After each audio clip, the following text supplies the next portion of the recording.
Tonight's starting pitcher for the Northwest Boom will be number 15, Dominic Parkhurst.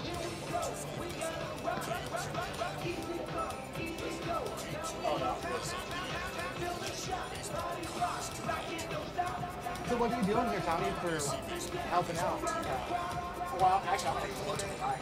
Oh,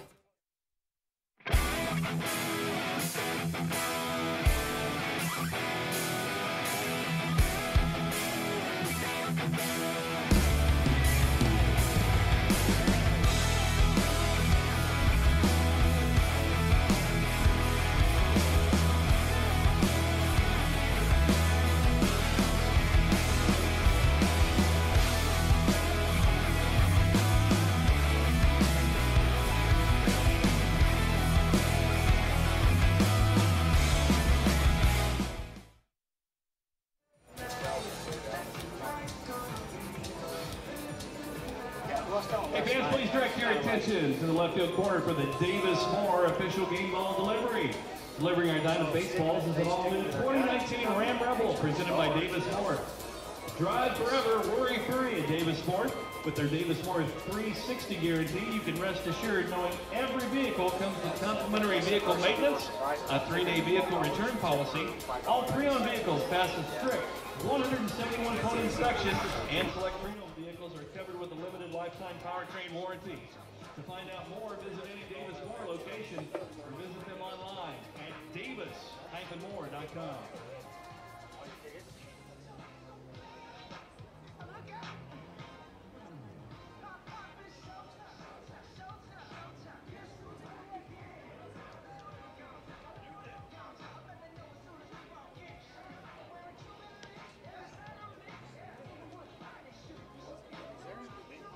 Hey, by the way, man, appreciate it last night, guys. That was my first time ever up here. Oh, yeah? And that was actually a record.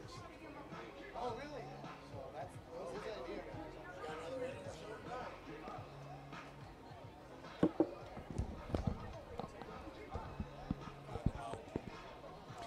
Good evening and welcome to Lawrence Dumont Stadium in Wichita, Kansas, where tonight the Big Talker, KQAM, happy to bring you more coverage from the 84th NBC World Series. Tonight from Lawrence Dumont, it is the Mulvane Patriots taking on the Boom of Northwest Arizona. Steve Strain, Scott Stiles with you on a beautiful, beautiful Tuesday night for baseball. And this is a very big game, Scott, for these two teams. Mulvane comes in 2-1 in pool play, which is winding down. Northwest Arizona is 1-1, or excuse me, Mulvane is 2-0 and Northwest Arizona 1-1. If Mulvane wins this game, they're going to win their pool. However, if they lose this game, both teams will be 2-1, and Northwest Arizona would then have the tiebreaker over Mulvane. Wow, that would be something else. Yeah, you want, if you're Mulvane, you want to, you mentioned this before we even came on the air at Northwest. Basically only 10, 11 players on the roster, not much depth there. Only 3 or 4 of those guys are pitchers. So you want, if you're Mulvane, you want to try to get on these guys early, get the crowd behind you, being the local team, and see if you can put Arizona away early. All right, so it'll be a local product starting on the hill as well for the Patriots. Mason LeClaire, who is from Mulvane actually, started his college career in North Carolina at UNC Greensboro. Came back to Kansas, though, and he pitched this past year at Emporia State.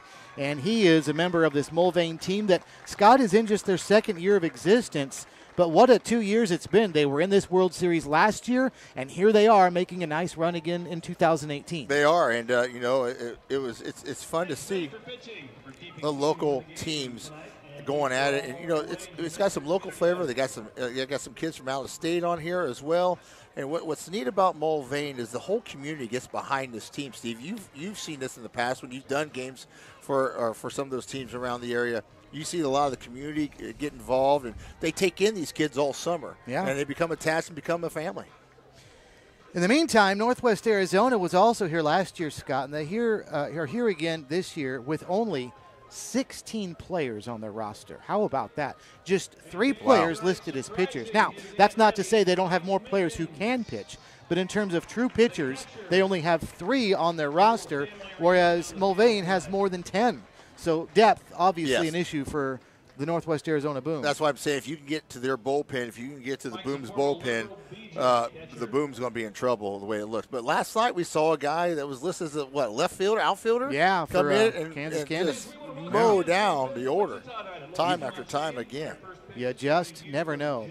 In the 2 games earlier today, the Derby Twins got a win. They are 2-1 in their pool as Derby was able to get a victory over the Waco, Texas Sultanes 7-2. And the 316 Elite lost a tough one 2-1 to the Denver, Colorado Cougars. Walk-off home run, I believe.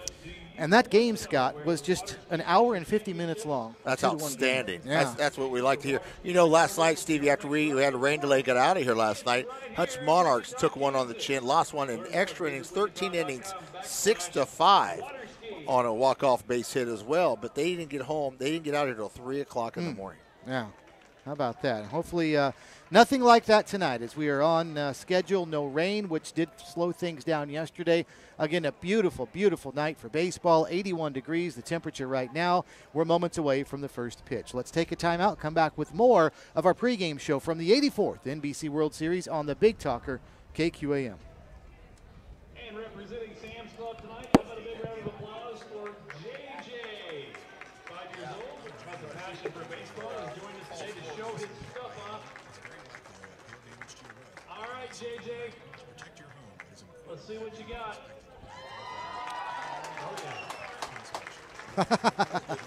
That's awesome. 50 years of non-prorated labor and material coverage. Call Roden Roofing today at 927-2233. That's 927-2233. That's cool. Or visit rodenroofing.com. That's RHODEN. And finally, our final honorary first pitch tonight comes from Eric Litweiler. Eric has been with Mental Health Association since September of 2017 in their Development and Communications Office. He hasn't played baseball since Little League, so let's give him some grace tonight. This will be a hell of a throw. Just the way it should be. Thank you, Eric. Shire Signs, Wichita's fleet and race graphic specialist. Online at shire-signs. Today's umpire lineup brought to you by Green Vision Group. Total eye care for the entire family now at 22 convenient locations throughout Kansas. Green Vision Group, never miss a moment.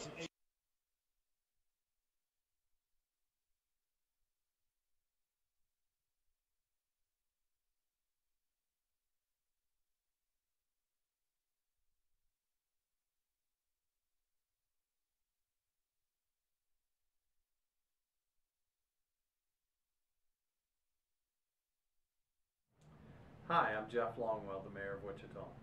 Hi, my name is Fritz Robinson. Hello, my name's Paul Babish. I'm Michael Frimmel. My name is Barbara Huff. I got involved with the Mental Health Association because, well, at first I was recruited for the board. I got involved with the Mental Health Association because we all have mental health and we all need to check on it. My motivation for being on the MHA board is that I believe every patient with mental health issues deserves a voice within our community. Everything involved with trying to explain what a mental health problem is a huge issue. Mental illness impacts nearly 100,000 people in Wichita alone. Tear stigma apart. Let's tear the stigma apart. I tear stigma apart. I want to tear stigma apart. Tear stigma apart.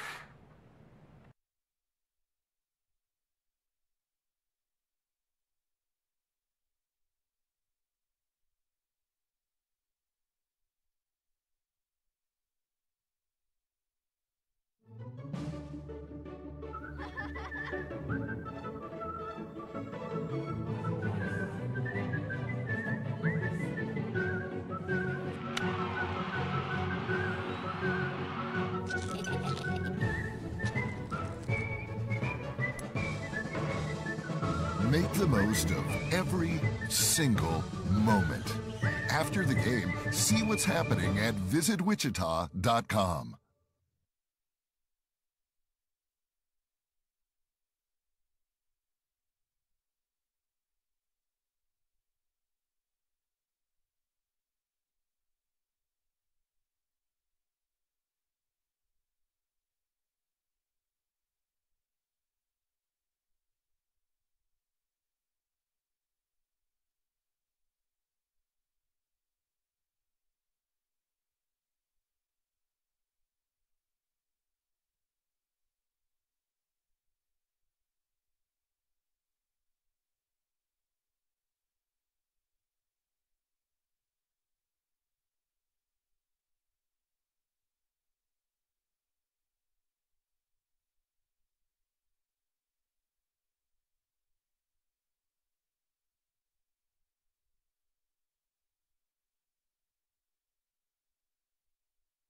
for the introduction of the anthem. Forming our national anthem.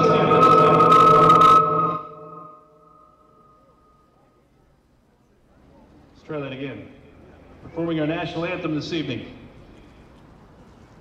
NBC Hall of Famer and his harmonica, Mike Dean.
Ladies and gentlemen, would you please remain standing as the colors exit the field.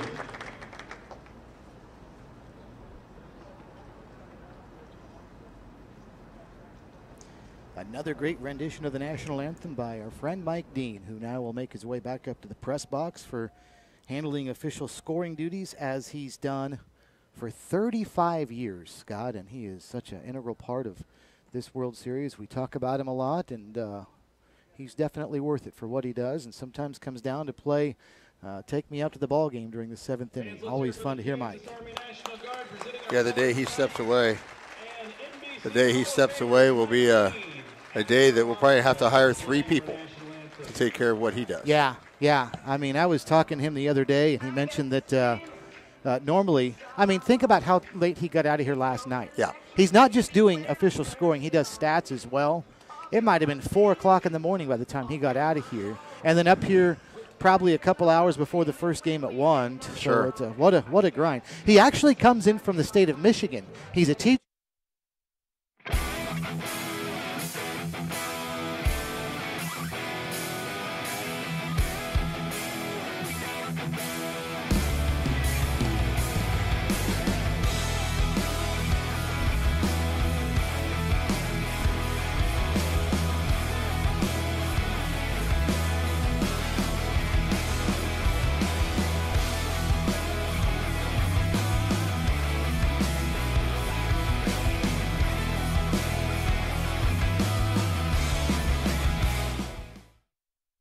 Larson Williams, Beard, Cox, Dinkle, Aguirre, Lace, Goad, and Mason LeClaire is on the hill, a Mulvane product for the Patriots.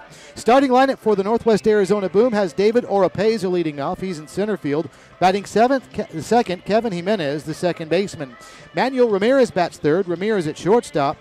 Hitting fourth, Marcel Bacalier. Bacalier is in right field.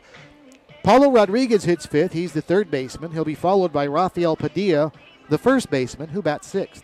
Batting seventh, Travis Cole, the designated hitter.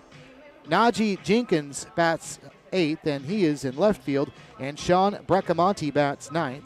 Bracamonte is behind the plate.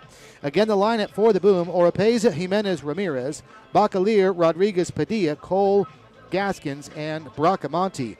On the hill is a right-hander for the Boom, and he is Dominic Parkhurst, who is attending Minot State University, but he is a redshirt freshman who has not yet thrown a pitch in Minot.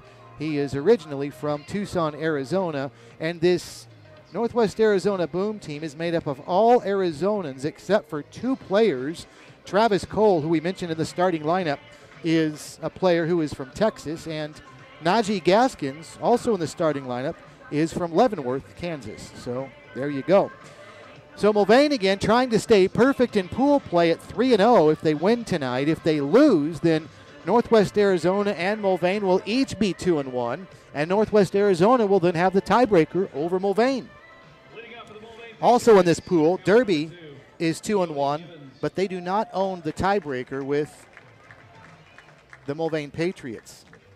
However, Derby does own the tiebreaker with Northwest Arizona.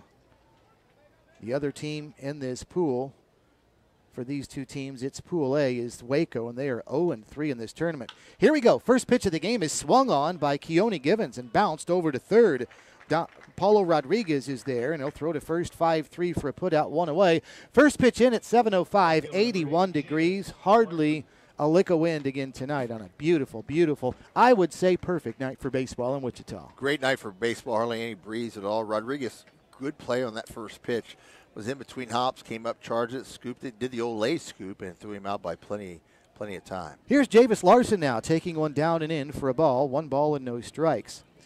Mulvane is in their red jerseys with white pants. Their red jerseys with white around the back of the shoulder, then white pants and red stirrups with white underneath, black batting helmets as well as the pitch comes into Larson down low. When you're saying Mulvane in the past, my kids went to Buehler and we had big rivalries with Mulvane. They're always green. You see the big green coming at you, but seeing Mulvane and saying red is a new thing to me. Through the windup goes Parkhurst, and he delivers, and the pitch swung on. One hopper right back to the pitcher who gloves it, deflects it out near second base. The shortstop Ramirez picks up there and throws to first, not in time. Boy, that was too hot for Parkhurst after the hop, and he gloved it and deflected out to second, but by then too late for anybody to retire Larson. Surely a hit. Yes, they just marked it up a hit. First hit of the game for the Patriots. So Mike Dean gets his first opportunity to let us know hit or error. Probably not much doubt about that one, though. A really hot smash. And again, it's off the turf. This is all turf on the infield except for the pitcher's mound, which is dirt. Everything else on this field, infield, outfield, all artificial surface. First pitch to Channing Williams, line foul right side, 0-1. We'll say this, the Patriots are coming out swinging right now. Very aggressively early in the count for sure. First pitch of the game was a bouncer to third. Channing Williams lined one foul on the first pitch he saw as well. Parkhurst, the pitcher for Boom, I guarantee it feels like he should have had that last play hit right back at him. He was pretty disgusted with himself. Delivers one outside there, 1 ball and 1 strike. Dominic Parkhurst, 6'1", 225 pounds from Tucson, and again, attending Minot State in North Dakota. He's working from the stretch right now, delivers. This one chopped foul at the plate by Channing Williams. The Northwest Arizona Boom wearing white jerseys with gray pants. And it says Boom across the chest of the jersey, gray numbers. Some have the black high stirrups. Some are not showing any sock at all. Yeah, little mixture here. Bright sunny night, though, in Wichita at Lawrence Dumont Stadium. Facing the northeast, so the players on the right side of the field, both on the infield and the outfield, really will have to battle the sun on balls hit on a line in their direction particularly. Not as much fly balls, but more line drives like that. Soft liner, right field, down for a base hit. Stopping at second base is Larson, and with one away, Mulvane now with runners at first and second after back-to-back singles. Way to hit the ball there. He just hit it where it was pitched. He didn't try to pull the ball. It's on the outside corner. He's a right-handed hitter. And basically just stepped that way, punched it out over in between first and second. And a nice little base hit. Now they have a runner in scoring position with only 1 out. It'll be interesting to see what Northwest Arizona is able to do if they have to go to their bullpen, because they've only got, again, 3 pitchers listed on their roster as pitchers. So do they have a lot of other guys they can rely on out of the pen that are going to come in from other positions? I don't know. Devin Beard right now batting his 9 at bats and leads the team in RBIs with 5. Takes a breaking ball down and away at 75 miles an hour in this tournament. 1 ball and no strikes to Beard.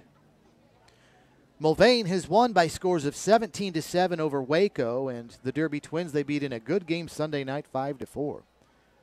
So they're averaging 11 runs per game. Hot shot to third, diving play there. Nicely done by Rodriguez to second for 1. The relay not in time. What a play by Paulo Rodriguez at third, diving to his left, and it nearly turned into a 5-4-3 double play, but Beard safe at first.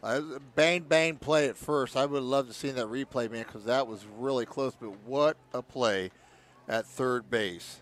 Unbelievable by Rodriguez. Great play. Hopped up, got the throw off to second, and a great turn. And a bang play at first, which he got called safe. Patriots still alive with 2 outs. Runners at the corners now for Caleb Cox. Yeah, that was a hot shot, and again, being that it's all turf, everything is fast here, faster. The ground balls, the bouncing balls, fastball down the middle for a strike at 81 to Caleb Cox, 0-1. So you've got to react even more quickly than normal at the hot corner, and Rodriguez did, and nearly turned an incredible double play, but safe at first base was Beard. Pitch swung on, little flare, out towards second, and Kevin Jimenez is there and catches the soft liner, and the side retired. So Mulvane threatens with one out with back-to-back singles, but they strand two, one at each corner. After half an inning, Mulvane nothing. The Boom coming up at the 84th NBC World Series on the Big Talker, KQAM. The city's not just built, it's grown to the needs of people. You make the infrastructure, the muscle, bone, and circulation so natural to the body of the city that you almost forget they're even there. Guess how much I got this seat for? Only $5. Yes, $5 because of our $5 baseball nights. And our $5 baseball starts Sunday, July 29th and goes till Thursday, August 2nd. And then we will have our final $5 baseball night on Tuesday, August 7th. So make sure to go pick up your $5 baseball vouchers at Goodwill and Quick Trip in the Wichita area. Live and silent auction. Your area agencies on aging help seniors and caregivers throughout the United States stay in the game. Friendly staff at your area agency on aging can connect you with trusted information about Medicare, Meals on Wheels, in-home health, and many other important community services. Call your Kansas area agency on aging at 866-457-2367. Fans, welcome to the field. Visiting team. Hey, if you're driving around town and you want to have a great meal while you're listening to the ball game on KQAM, it is 60-cent Taco Tuesday at Taco Prano. Stop by Taco Prano for 60-cent tacos. It's a heck of a deal. Or if you want something a little bit more, ask about their Money Saver Combo. Taco Prano, proud sponsors of the 84th NBC World Series on KQAM. Well, I think we had Texas Roadhouse tonight up in the hospitality with the grilled chicken and stuff. That was good stuff. Green beans. Between what we do and what the NBC does, isn't it great to see all the businesses in the community pitch in and help sponsor this great event? It is. It truly is. It's nice when the community comes together like that. Right-hander Mason LeClaire going through some warm-up tosses on the hill. Again, a Mulvane product will pitch for the Mulvane Patriots. Scott, he's already appeared in relief in both of the games for the Patriots so far. He's got an inning and a third under his belt in 2 appearances. He's got 1 walk and 1 strikeout. I remember him faced 4 batters. Yeah, coming into the game briefly against Derby on Sunday night. And again, that was a thrilling game by the score of 5-4. The Patriots squeaked by that one. So here we go. David Oropeza in for the Boom. Left-handed batter against the right-hander LeClaire. And Mason LeClaire delivers down low for a ball. 1 ball and no strikes. As you look to the north and to the east, like toward downtown and over the right field fence, the only clouds you see are way, way off into the distance to the east. Pitch down and a ball, 2 balls and no strikes.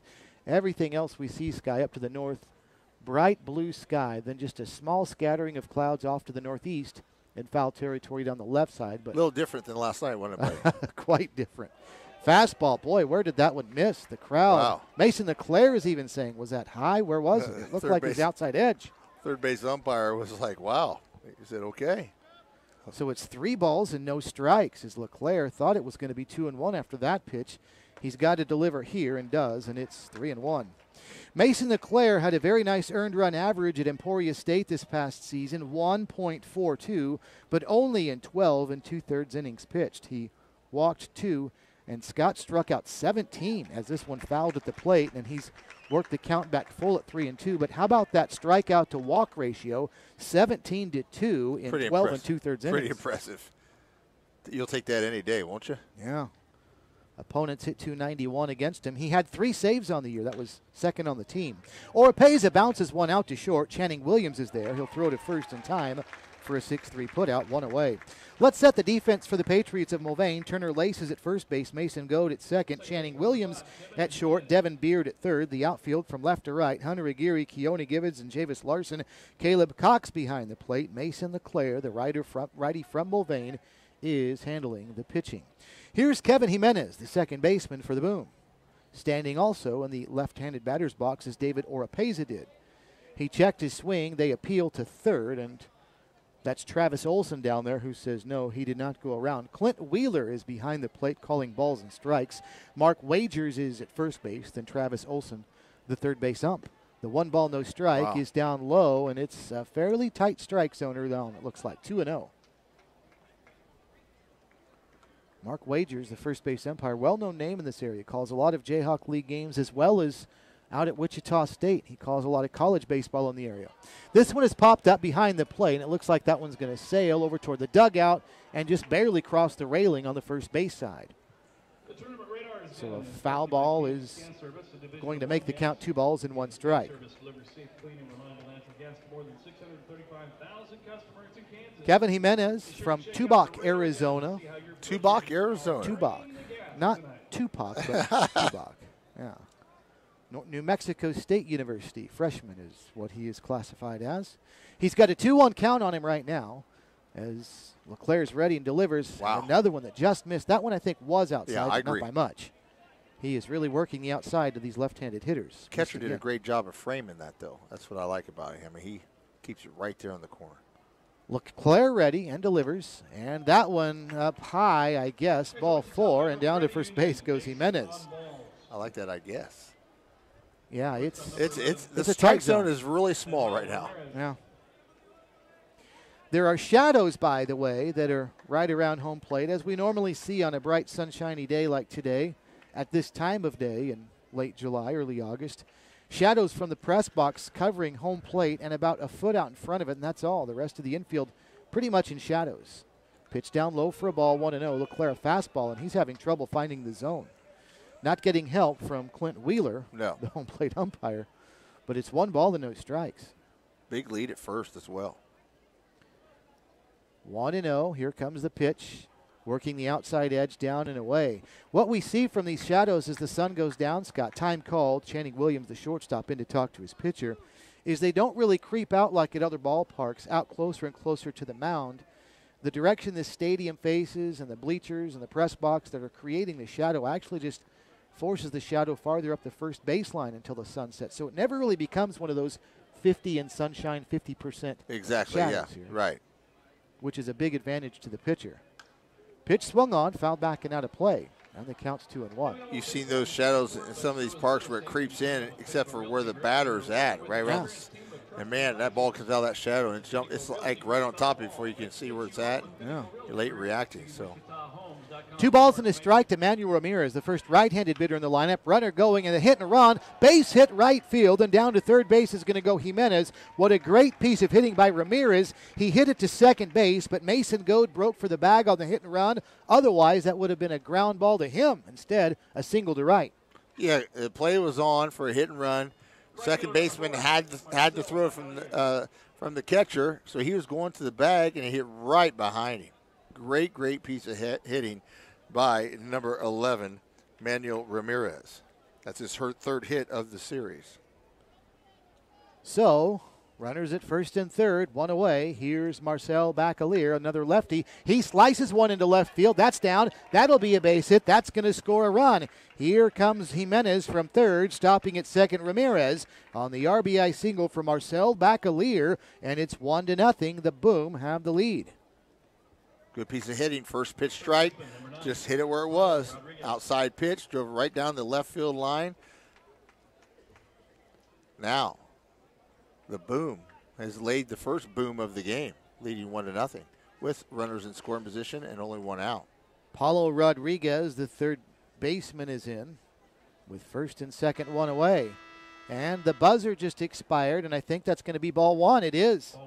The 20-second clock expired between pitches, and Mason LeClair was on the rubber. The batter was ready. LeClair didn't deliver, and that's a penalty on him. Ball 1. So the first offering is in there, a fastball at 86 for a strike, so the first pitch makes the count 1-1. When you're trying to calm yourself down to a strike, the last thing you need is a pitch count violation. Yeah, it's been a rocky first inning for Mason LeClair. Through this stretch with runners at first and second. There they go. Swung on and missed. The throw will be to second, and the tag is not there, and it's a double steal. Channing Williams, the shortstop, got there a little late, but tried a swipe tag of Bacalier coming into second. Almost did it, but safe is Bacalier at second. Ramirez now at third. Wow. That's a yellow canoe. Rows its way slowly down the Arkansas River, right behind the right field wall. Pretty cool scene there. So 2 swipes. LeClaire needs to throw strikes and does there. Fastball at 84 in, and down goes Rodriguez. Big out He's there, got Steve. looking. Big out. Now you got 2 outs, but still runners scored. You got to knock everything down the infield. Got to knock it down. First strike out of the game for Mason LeClaire. LeClaire 6'1", 170 pounds. He goes through the stretch and now deals with Rafael Padilla, the first baseman, and delivers. That one close again. 1 ball and no strikes. Mason LeClaire started the season last year in summer ball with the Derby Twins, but left right at the very beginning of the season. Here comes the 1-0 pitch, and there's a strike on the inner edge at the knees, 1-1. Now he's starting to find the zone a little more. He left the team last year, the Derby team. Then at the very end of the season, they called him and asked him if he wanted to come back, and he did, and he pitched for them in this World Series. Breaking ball just missed, and boy. Man, he's not calling the corners tonight. I don't want to complain about umpires, but he's definitely a hitter's strike zone tonight. Well, I think even if we don't, a lot of people will be if this continues. Here's the 2-1, swung on and missed, strike 2. That's what you've got to do, is you got to make them swing. The problem is you've got to be almost right across the heart of the plate to get somebody to swing. Yeah. And then you're asking for trouble. 2 balls and 2 strikes to count to Padilla, the first baseman for the Northwest Arizona Boom, leading 1-0. Bottom of the first inning. There's strike 3 called. Outer edge at the knees, and LeClaire says finally, and down go the Boom. But they get a little 1-out rally.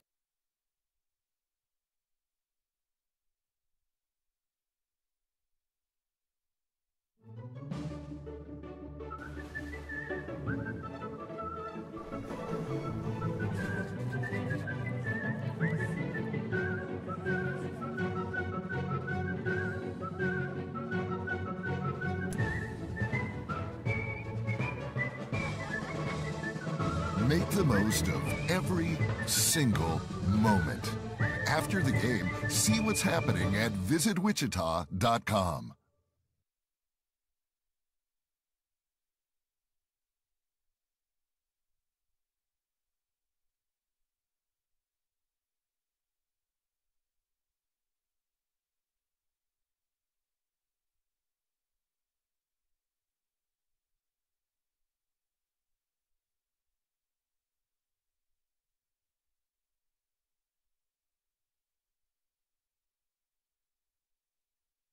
Questions and concerns.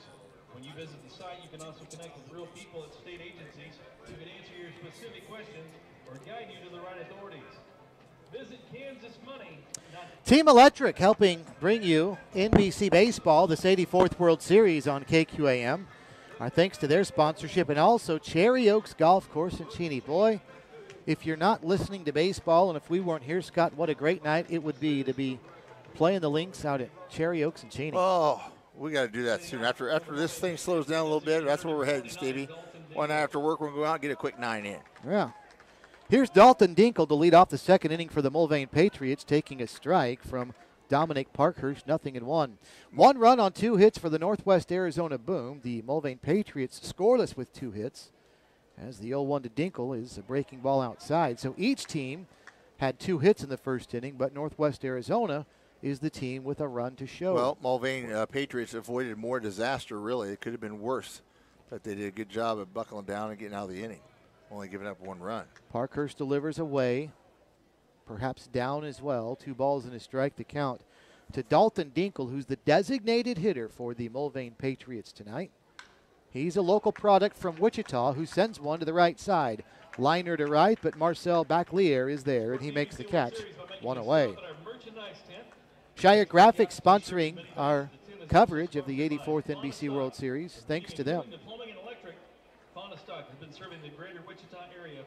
And also Rusty Eck Ford and Midwest Kia. Thanks to both of them for sponsoring our coverage as well. Here's Hunter Aguirre, first pitch swinging, fouling one back on the left side. bouncing around in the red seats, and a nice catch off of Karen by a fan out there. Disappointed to see the party deck is not really happening right now. It's not happening at all tonight. They need us. Oh, us or Warren Hardy. Swing and a miss by Hunter Aguirre. That'll go over the top. 0-2. I don't know if the world can handle too many more Warren Hardys. No. The 0-2, and Aguirre takes outside. 1 ball and 2 strikes. Potentially threw that out of the strike zone, see if he could get somebody to chase. Parkhurst ready and delivers the 0-2. 1-2, swung on and missed, strike 3, and down goes Aguirre. A 4-pitch strikeout. First strikeout of the game for Parkhurst, and 2 outs for Turner Lace. One more game tonight here at the Tuesday, the first Tuesday of this World Series. The Liberal BJs taking on the San Antonio Angels. Liberal is 1-1 in this World Series so far. Earlier today, Denver knocked off 316 Elite 2-1, and the Derby Twins got a second win. They knocked off Waco 7-2. First pitch to Turner Lace. Turnabout's fair play, it appears. That one close, but a ball. 1 ball and no strikes to Lace. Parkhurst ready, delivers. Pitch swung on, bouncing ball just foul outside the bag at third. 1-1. Both teams swing the bat. You know, they're aggressive with the bats. They're not sitting there taking very many pitches. They see something they like, they get their cuts in. Lace stepped out momentarily, back in and ready now, and here's the 1-1. Little Sawed broken bat. Grounder to first, to his right, Padilla. He'll have to get to the pitcher covering. Parkhurst does a good job.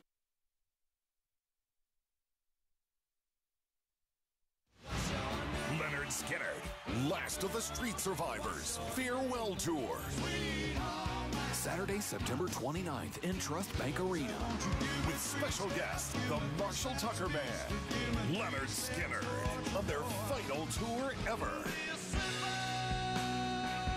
Tickets are on sale now at selectaseat.com, the venue box office, or charged by phone. Leonard Skinner, playing in Trust Bank Arena one last time.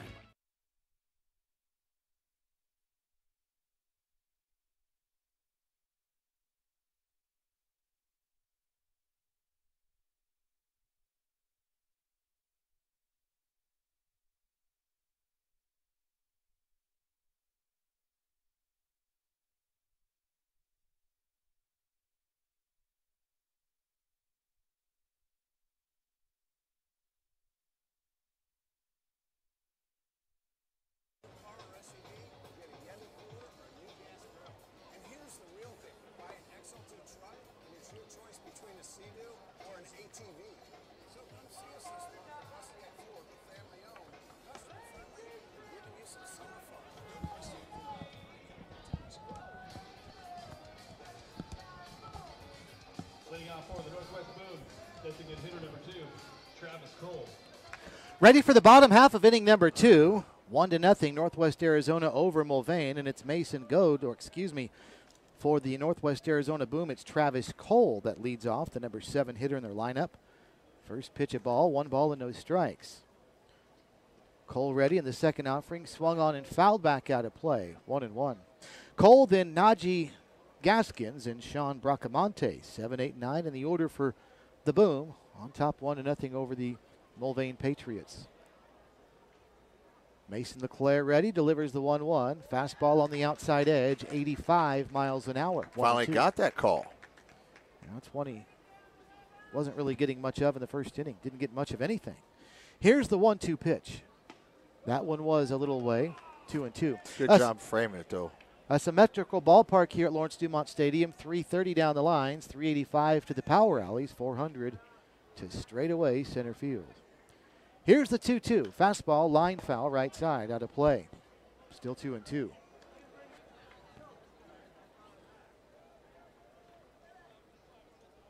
Pretty good crowd here tonight.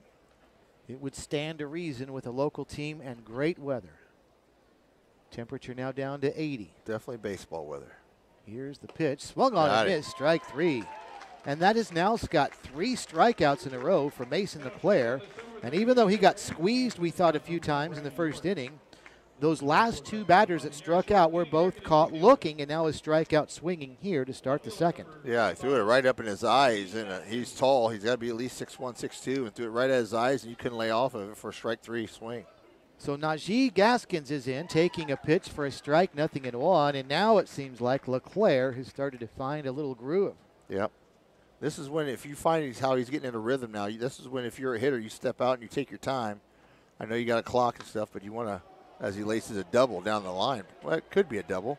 Gaskins right down the line into the corner. Hunter Aguirre up with it, and indeed, Gaskins will motor into second, standing up with a one-out double.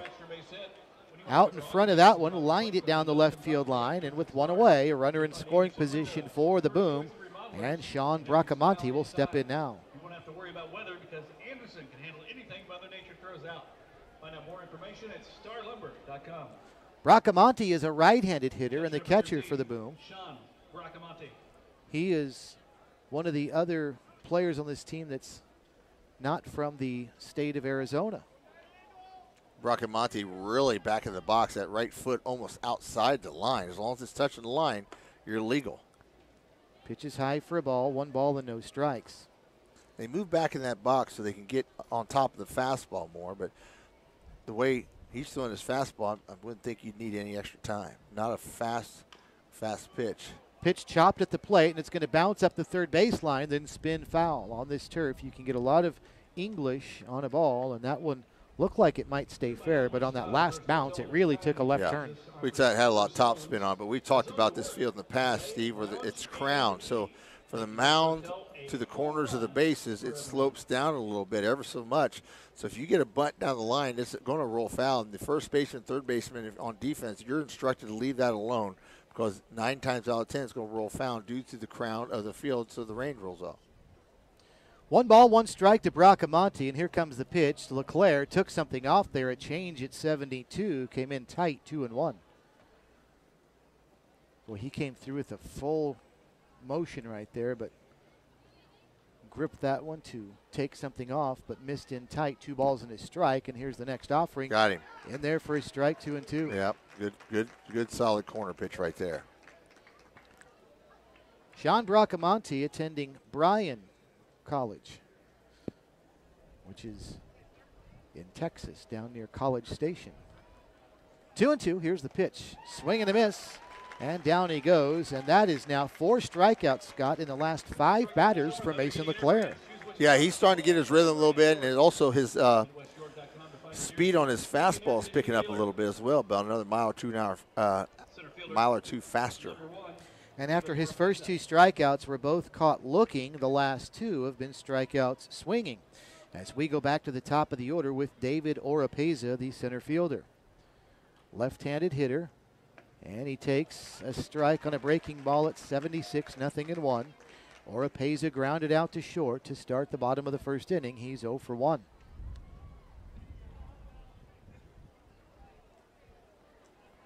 LeClaire stretches. And there goes the runner to third. Here comes the throw to third. The throw and the tag, and he's safe. Oh, and it looked like the throw was in time, but it was to the foul side of third base. It was. He had to reach back for the tag, and they did a great job. Gaskins did a great job of sliding away from the tag to the outside of the base and barely beat the throw in, as the third baseman for the Patriots, Devin Beard, had to reach back. Like you said, throws to the foul side, reached back across the corner of the bag, and barely made it in. Yeah, Caleb Cox got rid of it in a hurry, but just to the outside part of the bag. Good try by Devin Beard to swipe the tag. And now a line drive single will score Gaskins from third. I don't think it would have mattered even if he was at second. That one was to center, and the Boom lead by the score of 2-0. Just think if he would have got thrown out at third and ended the inning. So a big steal, rolling the dice for the Boom. They get the run home anyway, as Gaskins scores on the RBI for David Oropeza. That's the 3rd RBI of this World Series for Oropeza. He's on at first, 2-0 Northwest Arizona. Here's Kevin Jimenez sending one foul and out of play. Yeah, Jimenez batting .429 in the series, so doing a really good job so far in the series. No home runs yet. Does have 2 RBIs. LeClaire stretches, throws to first, and back standing in. 4 total bases in the series.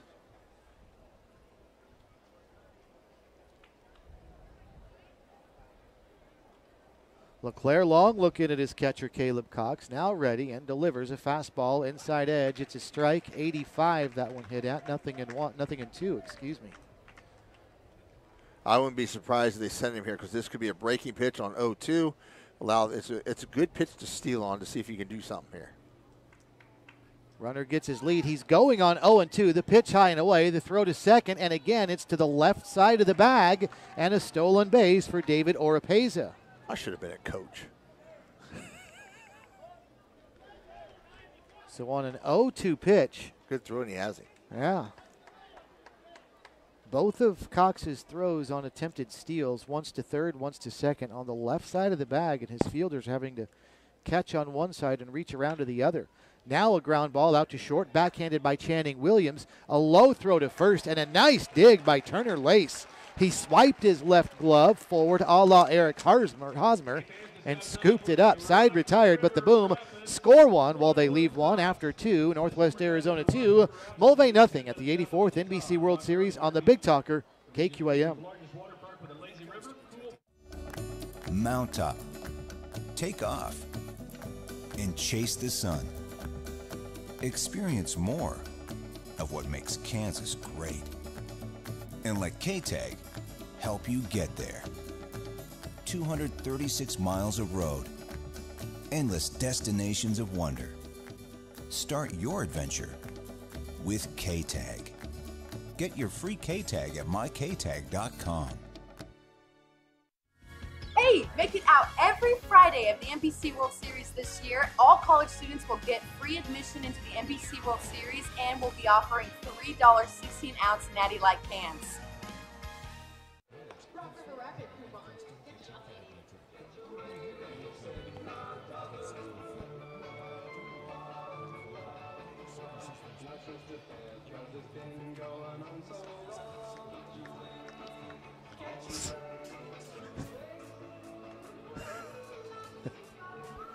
Just right out of repair. Stop by and see them in West Wichita. They're sponsoring our coverage of the 84th NBC World Series, and also our thanks to Champs Sports Bar and Grill on South Seneca. And stay tuned in the 7th inning as we'll have our Champs giveaway. A free hamburger, drink, and French fries courtesy of Champs Sports Bar and Grill we will be giving away in the 7th inning of tonight's game. As we go to the 3rd inning now, leading off for the Mulvane Patriots, Mason Goad, the second baseman. He takes inside for a ball, 1-0. Now Dominic Parkhurst delivers and a swing and a miss to Goad, and quickly the count's 1-2. And I mean Dominic Parkhurst doesn't waste much time between pitches. Inside, 2-1. Good to be back. You are participating literally in the peanut gallery tonight. Oh. Swing and a miss, it's 2-2. You know, both pitchers, like you said, are working quickly. I like this. They get the ball back. You get 20 seconds. Look, he's pitching with 14, 15 seconds left. Yeah. And does not want to get out of that rhythm. 2-2 down low, and the count's now full, 3-0. We'll go back to the top of the order next. Keone Givens, then Javis Larson. 9-1-2 for the Mulvane Patriots, trailing Northwest Arizona 2-0. Parkhurst ready and delivers the full count. Pitch inside, ball 4, and that is a critical mistake. Not only a leadoff walk, Scott, but to the number 9 hitter in the lineup. And now we'll go to the top of the order with Keone Givens. Yeah, Mason Goad, who just got on there, has done a great job of getting on base throughout the series. Has a 500 batting average, but getting on base looks like any way he possibly can, therefore having a great eye. And now they need to make something happen here, Mulvane. It's got to get a run in this inning to get back, cut that lead down from 2-0. Keone Givens steps in now as Parkhurst will work from the stretch and deliver, and the pitch down low for a ball. There are some shadows now creeping in from the third base bleachers in the press box that are just about over the mound, but my recollection from the sunny nights we've had here is they just don't last very long. No, they'll be full pretty soon. The sun will be gone behind them completely. Pitch is a strike, and it's 1-1. So the batter is seeing the pitcher in sunshine, and the ball immediately leaves his hand in sunshine, but then 90% of the rest of the way it's in shadows. It's your leadoff hitter here, which means he usually has good bat and good speed. See if they can utilize this and put to their advantage for the Patriots. Pitch inside for a ball. 2 balls and a strike to count to Keone Givens, who grounded out to third to start the game. Through the stretch goes Parkhurst, delivers, and that went high and away, 3-1. It was the very first pitch of the game, in fact, that Givens bounced to third. He didn't waste any time at all. Parkhurst starting to struggle a little bit now, gotten behind the first two runners in this inning to the Patriots. He'll stretch. Goad gets his lead. It's a fairly short lead. He's being held on at first. And the 3-1 pitch. And that one must have been low. Wow. Parkhurst was working for something at the knees, looked like a fastball, but he did not get that call. Time is called. Coach out of the dugout for the boom, and he's going to go out to the mound and talk with his pitcher. But that was kind of a la the first inning, where we saw a lot of close pitches where the pitchers did not get the benefit of the doubt. Larson will be coming up for the Patriots. Larson in the NBC World Series. 5 at bats. Has 3 runs on 2 hits. 4 RBI. So he's a guy that gets on base as well. Conversation over out on the mound, and Javis Larson about to step in. Good opportunity for the Mulvane Patriots right here with 2 on and nobody out in the top of the 3rd inning. Mulvane averaging 11 runs per game in this World Series. Again, they knocked off Waco 17-7 Friday, then came back and scored 5 in a 5-4 win over Derby Sunday. So that's an 11 run per game average. That ain't bad, but no, it's not. Trailing here early. Now the bunt is on, and there's going to be no bunt. Instead, the runner going to third, that's what they and wanted. the throw is wild, and that's going to allow a run to score. Goad will score all the way from second on a throwing error, and down to second goes Givens. They had the bunt on. Actually, a pitch out happened. Throw down to third. Or I'm sorry, throw down to second. And they got the runner in a rundown. The runner just took off for third as soon as the catcher threw it down to second. Late throw getting to third, got by the third base and went clear to the wall on the dugout side and allowed him to score standing up. Big mistake for the boom. That'll be a stolen base of third, then an error on Jimenez, the second baseman. It's 2-1, and now Larson lifts one to left center. High can of corn, though, and there is Najee Gaskins. He'll make the catch, 1 away. So, yeah, the Patriots were trying to lay down the bunt. The fact that they didn't ended up being even better. Yeah, but here's the problem right now. Okay, you're down 2-1.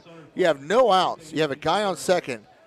I'm laying a bunt down there. I'm making them field the ball and throw me out at first, and you're going to move the runner to third, and then you got a runner in scoring position on a sacrifice fly. I think it was a huge mistake not to bunt in that situation for the Patriots. So 1 out and a runner at second, and Javis Larson, who flies out to left, gives way to Channing Williams, who takes outside for a ball, 1-0. But the Patriots on the board now, 2-1, with a runner at second base, and Williams swings at one down low. Good stop by Bracamonte, the catcher. If they don't get this run in from second, this inning could come back and haunt you when you don't get runs or you don't give yourself a chance, is what I'm trying to say. No outs, guy on second, you don't move the runner over. It's a huge mistake for the Patriots not to try to attempt to bunt him over. 1 ball and 1 strike with 1 out, runner at second. The pitch, line drive the other way into right field. That's down for a base hit. They're going to hold Williams at third, and the Patriots now with something cooking again. Runners at the corners with 1 away. A run already in, and they're down just 2-1. There's your tie game if you bunt him over. See if we get some activity up in the Boom bullpen. There's a couple players starting to stretch and loosen up down here in the dugout, but the bullpen's still non-existent right now. Still only 1 out here in the inning. Devin Beard, the batter. And they are at a good spot in their order, too, as this is the cleanup hitter. And perhaps that was the thinking from Mulvane, is they've got such good hitters up, they didn't want to waste an out. There goes the runner from first to second. Liner gloved by the first baseman. He'll touch the bag on the side, retired. Rafael Padilla dives to his left at first, snares the line drive, taps the bag with his glove, and just like that, a 3 unassisted double play. But Mulvane scores 1. We'll go to the 4th, 2-1, Northwest Arizona at the 84th NBC World Series on the Big Talker, KQAM. Oh, I'm sorry. I didn't see you guys there. I was just checking out the NBC World Series' new app. You could find this app at the App Store. All you need to do is type in NBCWS to be caught up on all things NBC World Series. NBC World Series, it all happens here. If we really put everything in our name that we do, it would look like this. Professional mechanical, electrical, plumbing, structural, telecommunications, civil, transportation, aviation, water, wastewater, energy, land development, planning, field services, survey, geotechnical, materials testing, inspection, 3D scanning, air and water balance, engineering, consultants.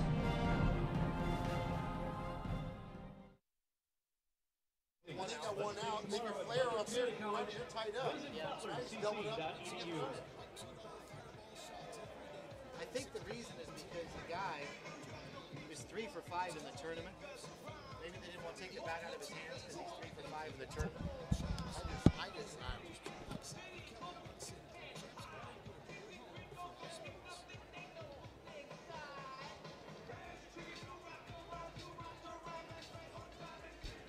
Manny Ramirez to start off the bottom of the third inning, and a good one so far from Lawrence Dumont. 2-1 our score. Northwest Arizona Boom with a lead over the Mulvane Patriots. Mason LeClaire, the pitcher for Mulvane, has the first pitch get away from him. 1 ball and no strikes.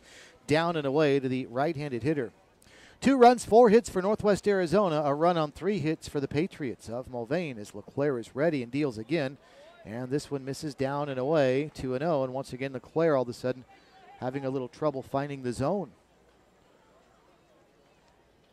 2-0, here's the pitch. Fastball way outside. Reached back and missed down and away. And indeed, Scott, the shadows now completely covering Didn't take long, did the it, mound. Steve? Yeah, except for a couple slivers of sunshine. And now everything other than those few slivers between the plate and the mound covered in shadows. There's ball 4. Ominous beginning to the inning for LeClaire. A 4-pitch walk to Manuel Ramirez. Well, let's go back to the last inning where you felt like with a runner at second, and no outs, still should have bunted. Instead, they had a fly ball to left field. And I was just saying the only thing I could think of that might have negated the need to bunt was the fact that Javis Larson was 3 for 5 in the tournament, including 1 for 1 with a base hit earlier tonight. First pitch in, a strike to Marcel Bacalier. So maybe the thinking was the guy's got a hot stick and you're taking it out of his hand. I understand what your thought is, but that's not that. Realistically, you got to go with the basic rules of baseball, and that's when you got an opportunity to get a run in and tie this game up. And you don't know how many opportunities you're going to get. You have to take advantage of that, and they didn't, and it bit them. It bit them. Got doubled up. Runner left on third, didn't try to move the runner around, and now you're still down by 1. Slow bouncing ball out to short. Channing Williams charging his only play to first base, and it's in there in time for a 6-3 putout, 1 away. That worked like a bunt, though, as Ramirez goes down to second base, and there's 1 away. Paulo Rodriguez up now. But what a tough break for Mulvane, though, bunt or not, to have a line drive to first. The first baseman not only caught it diving to his left, but was right by the bag to tap it with his glove for a 3 unassisted double play. And just like that, Mulvane's threat ended.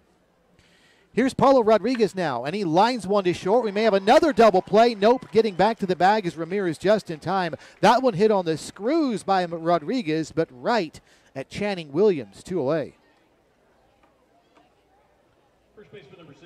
So a tough break there for... Hit it right on the button, didn't he? Yeah, the Boom. So we've seen a pair of line drives by each team right at an infielder. So a runner at second, 2 away. Here's Rafael Padilla as LeClaire stretches and delivers a breaking ball in there for a strike. That slider at 74. 1 ball and no strikes to Padilla.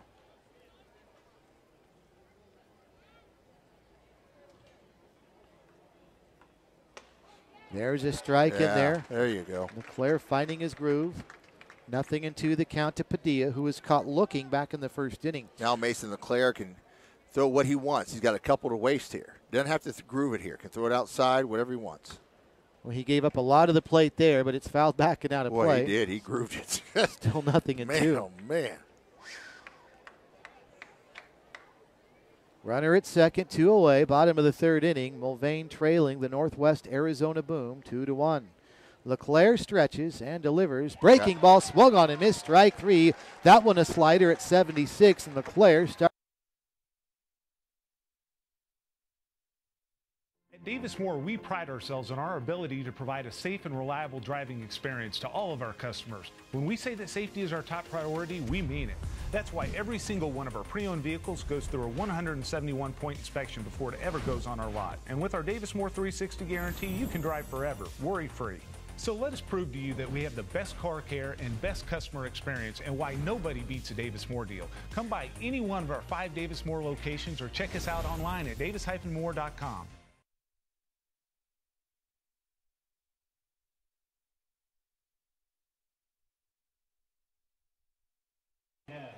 At Key Construction, there is one variable by which we measure our success, and that's a truly satisfied customer. At Key Construction, we build a lot of things, but mostly we build relationships.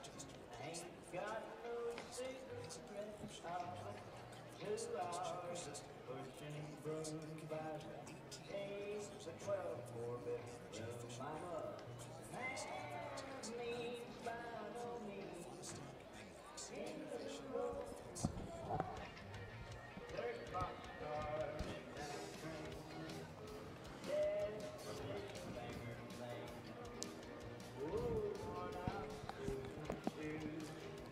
To the top of the 4th inning we go, and Caleb Cox will lead off for the Mulvane Patriots.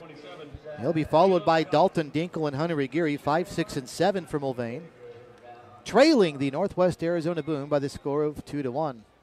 Dominic Parkhurst threw the windup, first pitch at the top of the 4th, in there for a strike on the inside corner at 81 miles an hour, 0-1. We're getting what we want, though. Nice, tight game. You know, it's one play can make a difference. We saw that in the last inning when you threw it away and got an error. Right there's another one. Hot shot, fair ball, just inside the bag at third and headed to the corner. This will be extra bases, and Cox will trot slowly into second base with a leadoff double. Now, please move the runner over.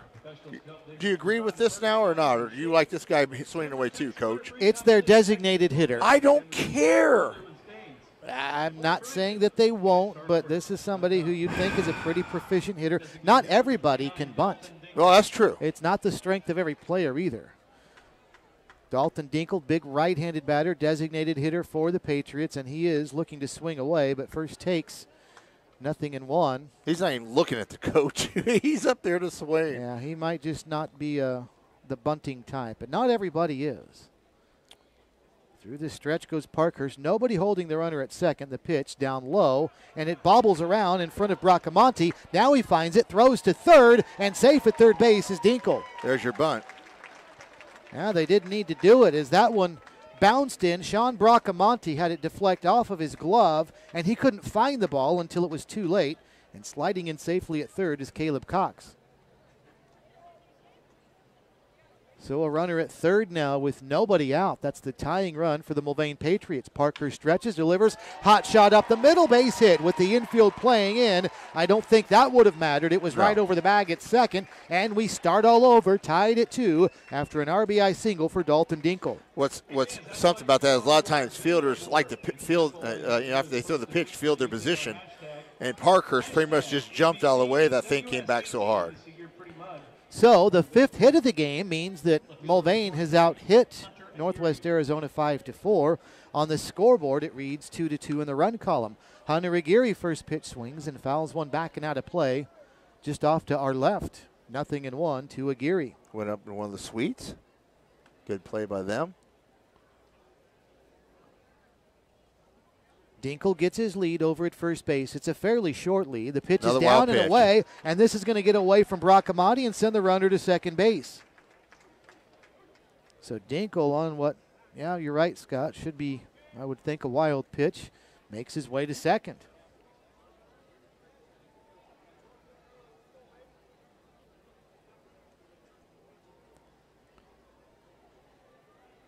So a runner at second, 1 ball, 1 strike. Nobody out here in the inning. Mulvane has already tied the score at 2 apiece. Now they're looking for more. Caleb Cox led off the inning with a double, then an RBI single by Dalton Dinkle, and now 1 down and in to Hunter Aguirre.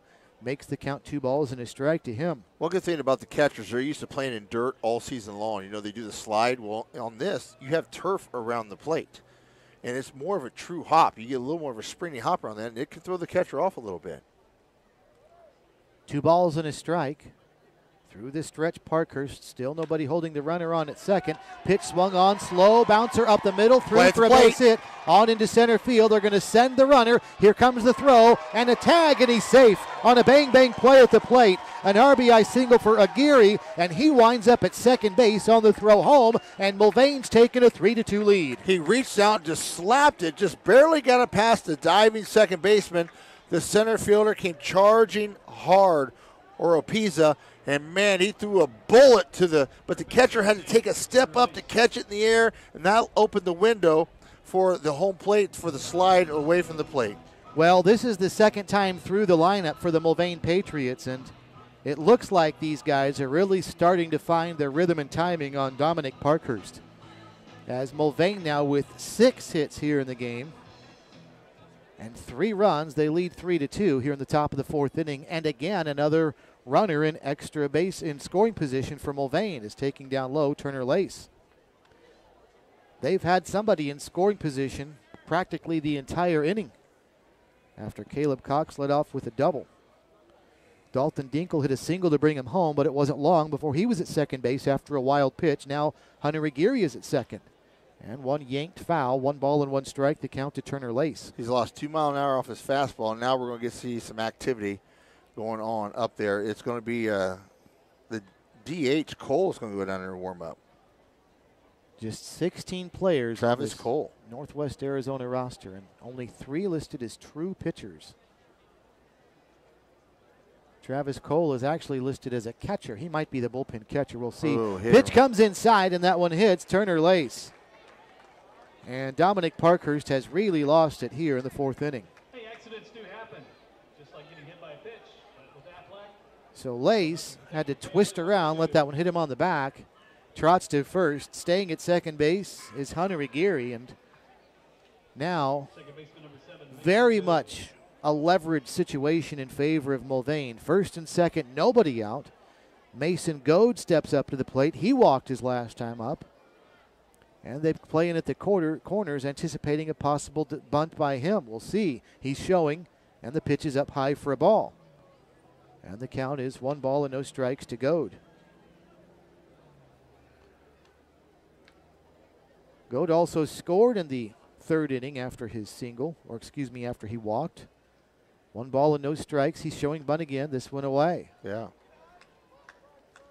He went station to station after walking in the 3rd. He went to second base on a walk by Keone Givens, stole 3rd, then came home on a fielding error at second base. That was a wild throw to 3rd by Kevin Jimenez when Goad was heading to 3rd. He pops this bunt up, and it's going to spin foul. Nice move by Sean Bracamonte. He almost caught that on the hop, then knew that it had some backspin on it, and indeed it tracked backwards and foul. Did a really good job. And the pitcher was even hollering, let it go, let it go, let it go. And the catcher abided by those rules and ruled foul. So 2 balls and a strike. Back to second base goes Aguirre. Back to first base goes Turner Lace. Rafael Padilla not holding the runner on at first. He's playing in front of him on the green edge of the turf that normally would be grass. Bunting again with the strike is going to be Goad, and this one foul on the first base side this time. Got to be able to get that bunt down. So we'll try it again with the count 2-2, but likely not a bunt with the 2-strike count now on the hitter. 3-2 our score. Mulvane, all 3 runs in the last 2 innings. 1 in the 3rd, 2 here in the 4th so far, but they've got first and second and nobody out, trying to get to 3-0 in pool play in this World Series, which would put them into championship week. Pitch swung on and fouled at the plate. That deflected off the catcher's glove, and the count remains 2-2. We'll go back to the top of the order next with Keone Givens. One more game tonight. The Liberal BJs will be in action against the San Antonio Angels. Those 2 teams not in this pool. No. They're in Pool C, where Liberal is 1-1, and San Antonio is 2-0. That's a big game for the BJs. They got to win that. They have to win it to stay alive. They would be 2-1, and San Antonio would also be 2-1, but Liberal would have the edge in head-to-head. Right. So that's a huge game. Through the stretch goes Parkhurst. Looks at second. Nobody holding the runner on there or at first. Breaking ball lifted, shallow right field. Coming on is going to be Bacalier, the right fielder. He's got it, shading his eyes in the sun. He'll throw down to third. There will be no runner heading that way as Aguirre stayed at second wisely, one away. That was a nice throw. That is just the first out of the inning again, though, and now we'll head back to the top of the order with Keone Givens. Great beer specials, starting with our $2 16-ounce Natty Light cans. That's every Friday, college night at the NBC World Series. Givens 0 for 1, grounded out to third in the first inning, and he walked in the third. He's a right-handed hitter. Through the stretch goes Parkhurst, looking back at second again. And here comes a pitch. Swung on, fly ball, high fly ball, right side, foul territory. The second baseman, Jimenez, is over, Whoa, and he fun. juggles and holds on to it. Runner tagging going to third, and the throw will be a little bit wide. Then the runner off first gets a little bit of a lead, and the third baseman, Rodriguez, runs that way, and sliding back in at first base is Turner Lace. So a runner now at third and one at first after the fly out to second base.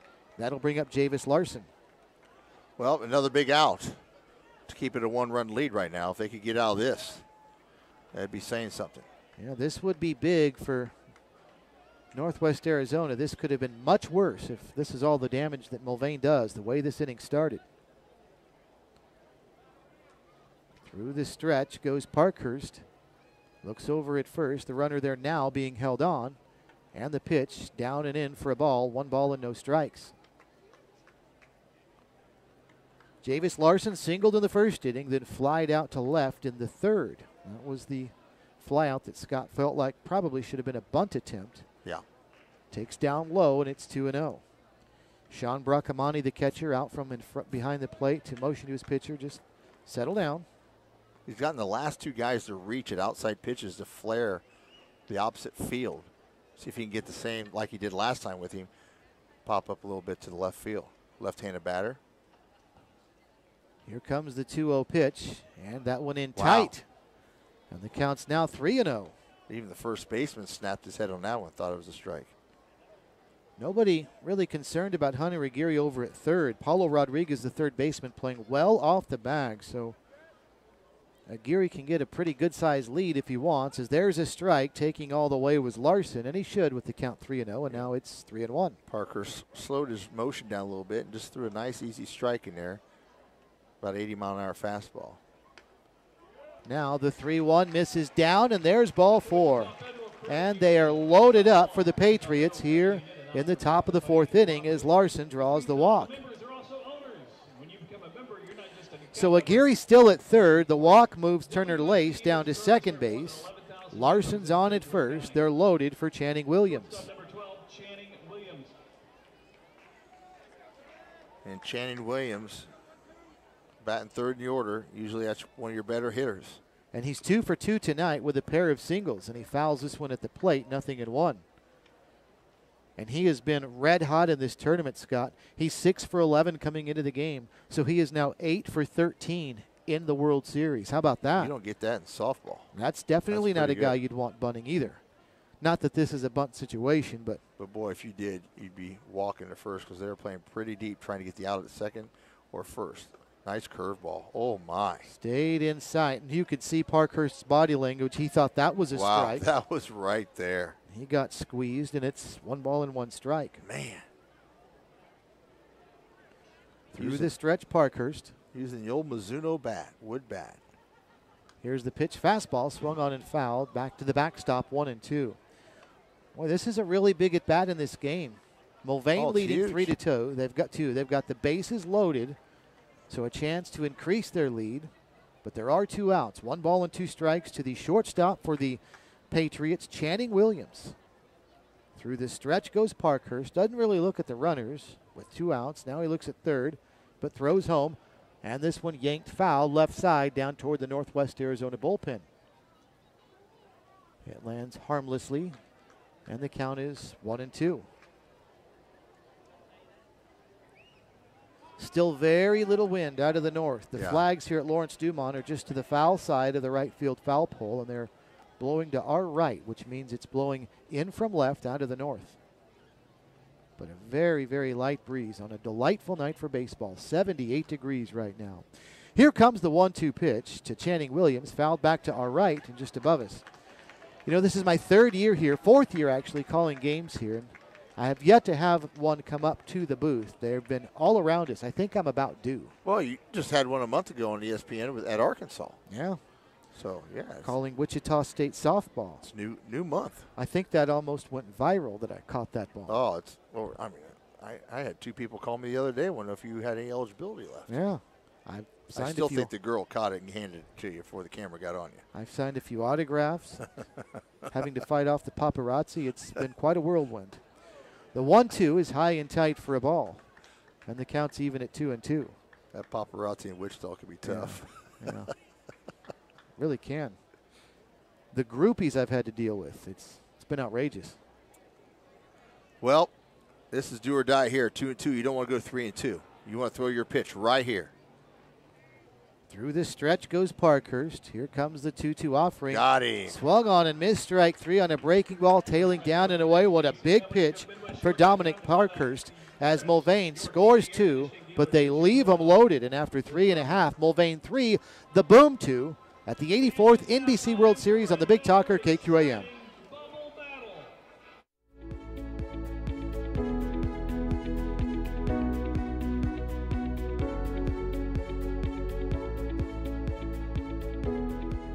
Kansas Gas Service delivers natural gas to many of the companies you know, ensuring they have the energy they need to grow and build strong communities, providing cost-effective, safe, and reliable natural gas for a better tomorrow today. Kansas Gas Service.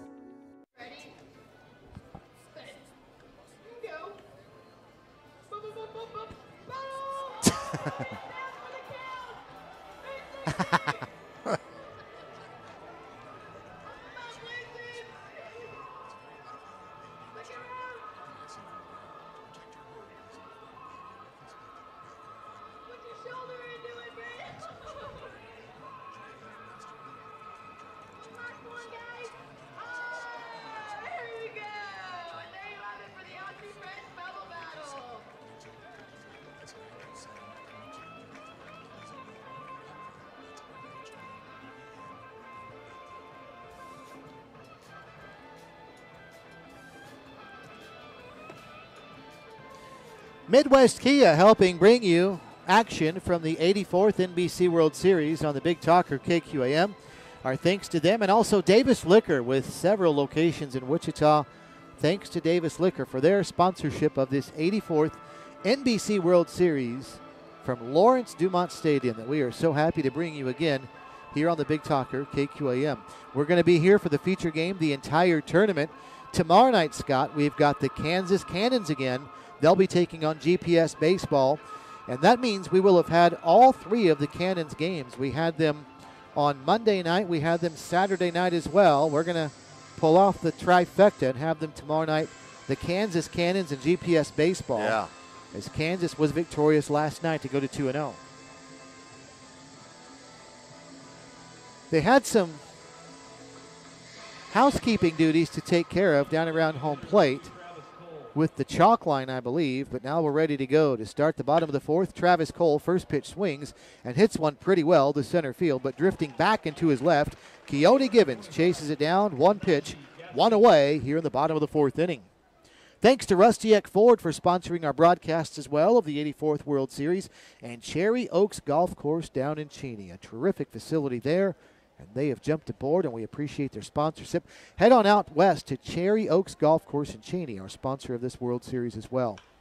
Here's Najee Gaskins now. His first pitch swinging, and a ground ball to second, and Mason Goad throws to first. 2 pitches, 2 outs here in the inning. Mason and Claire having an easy inning so far, just letting his defense do the work, getting out there and throwing strikes, and that's the way you want to go about it. You got a lead right now, only 1 run, but you don't want to walk anybody. You want to make them earn their right on base, and right now he's allowing them to do that, giving them some pitches to hit, and they're just not producing. And now he throws a strike to Sean Bracamonte, 0-1. So 2 pitches, 2 outs, then a strike to Bracamonte. That's 3 pitches for LeClaire. Here's the 4th, and it's on the outside corner, his strike, 0-2. Seems like he's gotten stronger as the innings went on, Steve. LeClaire set, and now the 0-2. Lifted on the infield. This could be a very easy 5-pitch inning. Foul ground, the second baseman over. Mason Goad makes the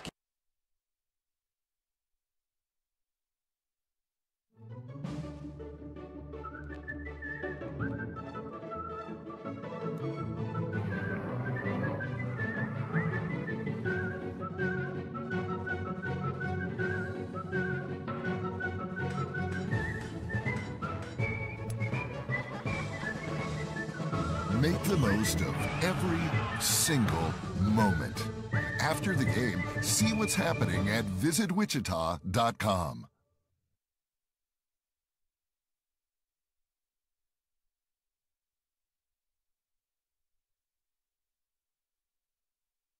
Who are eligible for disability pension through the VA to help pay for their extended care. You know, a middle-class WW2 or Korean War veteran, or maybe even a widow of a veteran who need help paying for their extended care at home or in an assisted living community. Call LTC 4VETS at 316-733-1820.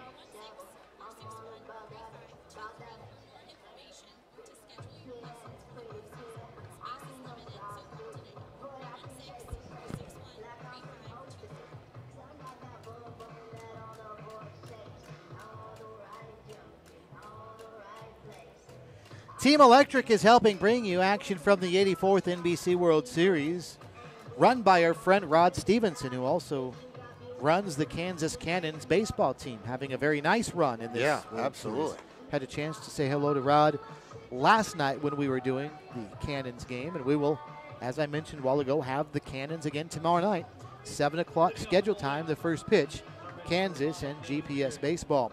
Also, Just Right Auto Repair, thanks to them for bringing you our coverage of the NBC World Series. First pitch down and in to start the top half of inning number 5 to David Beard. 1 ball and no strikes to Beard. 3-2 our score. Mulvane's got the lead.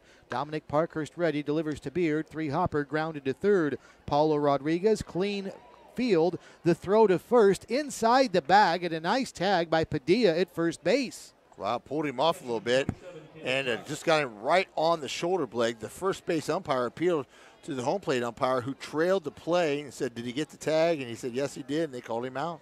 It's a good job by Mark Wagers, the first base umpire, indicating I didn't see a tag. First pitch to Caleb Cox, breaking ball down, 1 ball and no strikes. The throw was to the inside of the bag at first, and so obviously there's 2 bodies in the way of Wagers, the first baseman and the base runner, and it was the home plate umpire, Clint Wheeler, that said, yeah, I saw a tag. 1 away. Another ball to Caleb Cox, 2 balls and no strikes. Cox doubled to lead off the 4th inning. He also has flied out to second. He's 1 for 2. Slider there, tails down, and the count is 3-0. He's ahead in the count. Let's see if Dominic Parkhurst regains himself after really struggling through the 4th inning. The 3-0. There's a strike at the knees, and it's 3-1. 3 runs, 6 hits for the Patriots of Mulvane. 2 runs, 4 hits for the Boom of Northwest Arizona. 1 error in the game committed by the Boom as well.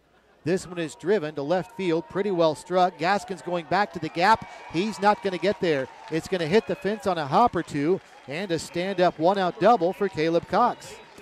Patriots have a chance to put another one up on the board with another base hit. And that's back-to-back doubles for Caleb Cox. As I said, he led off the last inning with a liner down the left field line. That one was a high, deep shot to left center field. So Cox aboard, and that'll bring up Dalton Dinkle with 1 out and a runner at second base. The gaps there between 385 and 400. Hit it between there. Went all the way to the fence. Big right-handed hitting designated hitter. Sends one the other way, slicing foul over the bullpen down into the seats in right field. 0-1. Let's get you home. Check out their website, cwichitahomes.com. David Oropeza in center field, Scott, is playing pretty much straight away, yes, but he is. Marcel Bacliere in right field is playing pretty well near the line. There is a huge gap between the center fielder and the right fielder. If Dinkle can go the other way and put one there, he could run until tomorrow perhaps. 0-1. Here's the pitch. Down low for a ball. And the count's now 1 ball and 1 strike. Also in this game here, You just witnessed it. The ball got down in the turf. There's no dirt there. Usually if it got in the dirt, the umpire wanted to switch out balls. Here they just wipe it off their leg and keep throwing with it. Dinkle is 1 for 2, singled his last time up, flied out to right. Back in the second inning, and he reaches out and pokes one foul out of play. 1-2.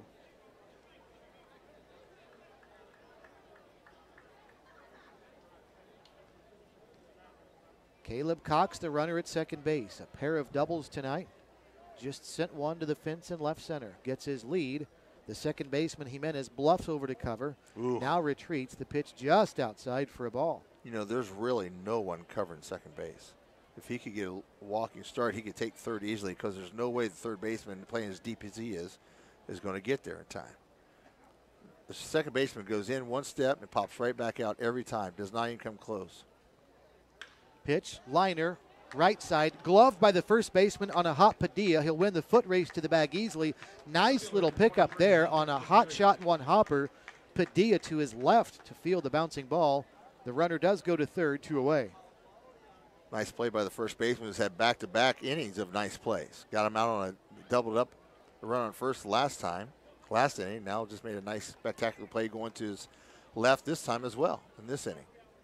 Hunter Aguirre is in now, 1 for 2 on the night with a runner at third and 2 outs, and he takes one down and in. 1 ball and no strikes to Aguirre. Aguirre's 1 for 2, strikeout and a single. Padilla playing tough at first base for the Boom.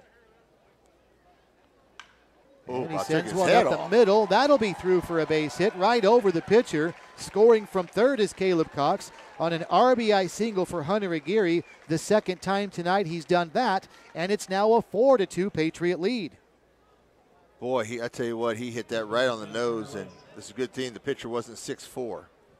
Good thing he's only 6'2", because he might not have a hat left. Wow, that just skimmed the top of his hat. I think that's what you call a Patriot missile. Good one. Here's Turner Lace now with a runner at first, 2 away. Throw back over there, and diving in is Aguirre. But a hot shot up the middle has given the Patriots now a 2-run lead, 4-2. The 8th hit of the game for Mulvane already. This one is sent to center field. That's going to get Oropeza moving to his right a little bit. He'll track it down, and it's caught to retire the Never-ending summer featuring 311 and the Offspring.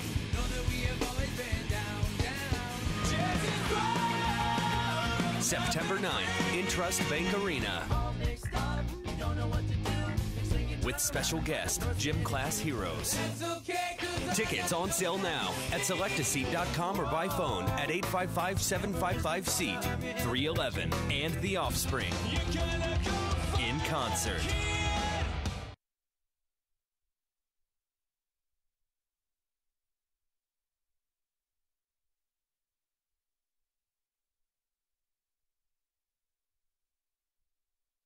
Everything you need to suit up for the game. This is sponsored by Patriots, Wichita's most trusted company for heating, cooling, and plumbing needs.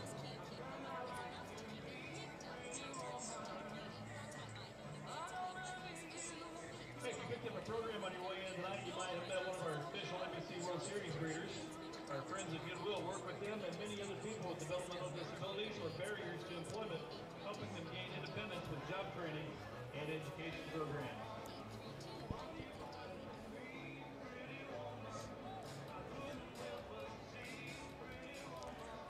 Thanks to Shire Graphics, sponsors of our coverage of the 84th NBC World Series, and also Champs Sports Bar and Grill. We'll talk about their giveaway coming up. David Oropeza bunting on the first pitch at the bottom of the 5th inning, and he's going to reach base, and that's a nice bunt about halfway between the mound and the third baseline. Oropeza on with a leadoff bunt single. How about that? First hit they've had in a while, and it's a great way to start an inning. That's what can lead to a rally. You got to get that first guy on base. Gives you a chance. 4-2 is our score. Mulvane's got the lead, but Mason LeClaire will work out of the stretch. Throw to first, and they almost got Oropeza leaning the other way. One more hop, and he just got up in the middle of the hop, and they threw a quick throw over there. Mason LeClaire almost got him a pickoff. Kevin Jimenez is in as the batter from the left side of the plate. That could have been not good for momentum. Another throw over. Tries to get him on that one more step out. When he gets set and takes one more small step out, LeClaire is trying to throw over and time it just right to get him when he's getting ready to take that one last step. LeClaire through this stretch, looks a couple times over his shoulder, fires home. Line drive, right field, base hit. Heading to second, Oropeza, and he's not going to stop there. Here comes the throw to third, and it's cut off by the shortstop. And just like that, Northwest Arizona runners at the corners with nobody out. Yeah, won't be surprised if we don't see some action up in the Patriots bullpen momentarily. LeClaire throwing a lot of pitches here tonight, and you can shut him down and use him again later on. He done had a good job. Coming into the inning, he had retired 6 in a row, but so far here in the bottom of the 5th inning, single, and Manuel Ramirez is up there now with runners at the corners, nobody out. This is also the number 3 hitter in the lineup for Northwest Arizona. So LeClaire really playing with fire. Needs a strike, slider in there, taking 0-1. Zach Billick going down to warm up in the bullpen for the Patriots. Ramirez is a right-handed batter. LeClaire stretches and delivers, and this one down and away. Another slider, 1-1. Turner Lace holding the runner on over at first. The rest of the infield playing for what they hope will be a double play. They'll give up the run in the middle. There goes the runner from first to second, but the pitch fouled off and out of play. Coach is not real happy with that. He swung at the ball. I know a hit and run was probably on, but he had that base stolen easy. Got a great jump off of LeClaire's move to the plate. And that would have not have been an easy play for the catcher, Caleb Cox, to reach to his right, then try to throw to second base as well. 1-2 and another throw over. So LeClaire, understanding the little cat and mouse game that the runner at first, Jimenez, wants to play, is keeping a close eye on him. Jimenez is a fast, speedy kid. I just give him a straight steal. Make him throw it down there. See what they do. Here's the 1-2, something taken off, bouncing ball to short, fielding it there, Williams. They'll try to get the runner at second, and they don't. Bobbled on a it. Force out, and a run scores as well. Everybody safe. And I don't know if Mason Goh, the second baseman, didn't have his foot on the bag or if the throw was simply late. No, he called a bobble. The umpire Okay, called a he bobble. juggled it. Yeah, he caught it, but the ball popped out of his glove, and his foot hit the bag, so he bobbled the ball, did not have complete control of the ball, and umpire made the right call. It's a good call. So Oropeza scores, and it's now a 4-3 game, and still nobody out here in the inning. Now, Stevie, I know I'm going back to it, but I'm bunting here. There we go. This is your cleanup hitter, bunting, and now they throw to third. They don't get the bunt down, and the throw is not there. The throw was in time by Cox, but he threw it down low, and again to the outside of the bag. Plus the third baseman was charging for the bunt because he had a left-handed batter up. So the double steal works, and now Northwest Arizona with second and third, nobody out, and they're only down 4-3. They've still not put the run up on the scoreboard. So if you're listening here at the ballpark, it is 4-3. Through this stretch goes LeClaire. Here comes the pitch. Inside for a ball. And the count is 1-1 to Marcel Baclier. He's 1 for 2, a single, and he's also grounded out to short. Bacalier also has a stolen base to his credit after his first inning single. Through this stretch, LeClaire, nobody holding the runners on. The pitch is up high and away for a ball. 2-1. Well, if you wanted to play on, they're getting a huge lead off at third. All the third baseman have to do is sneak up behind him, throw a little pitch out, and the catcher would have it golden to pick off the runner on third. Huge lead. LeClaire not paying attention. Stretches, delivers, tried to check a swing. He did not. That's a strike. Ball squirts away from Caleb Cox up the first baseline, but the runners staying where they are, and the count's now 2-2.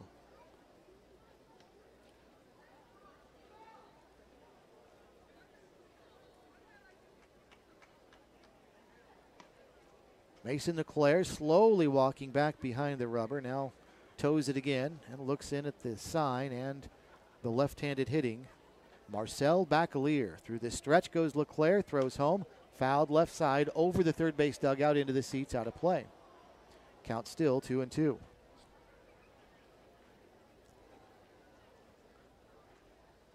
Marcel Bacalier is from Nogales, Arizona. He's actually attending the University of Arizona. He's a freshman. Playing baseball there, huh? Yeah, little Pac-12 action going on. Nice. 2-2. Here comes the pitch. That's High for a run. bouncing ball. That's going to get the run home. The only play will be Mason Goad, second to first, 4-3. But the RBI for Bacalier as Jimenez scores from third, and it's now a tie game 4-4. And Manuel Ramirez heads down to third base. Did what he had to do. Now, the runner on third base, only one out. Now's the time. Just drive the ball, put the ball out in the outfield. And Paulo Rodriguez, that's going to be his job to do. That's just the first out of the inning with a runner at third. So now the go-ahead run for Northwest Arizona, 90 feet away, and Manuel Ramirez, Paulo Rodriguez up there. And now they had the bunt on, and he missed, and we've got a run down between third and home. And he's going to be chased down and tagged about halfway on a miscue right there.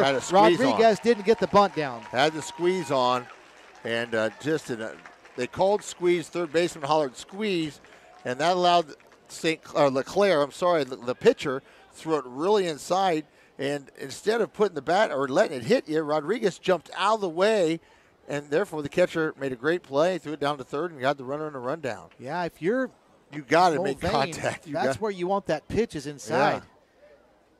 The runner was breaking on what looked like a suicide squeeze, but it was. Rodriguez didn't know what to do with the pitch coming at him.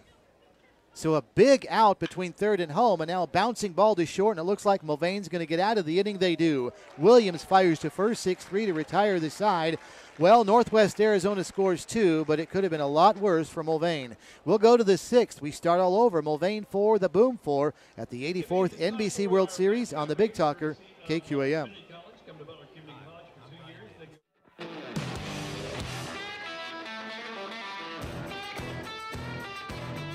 This bud's for the dream and the people bold enough to pursue it.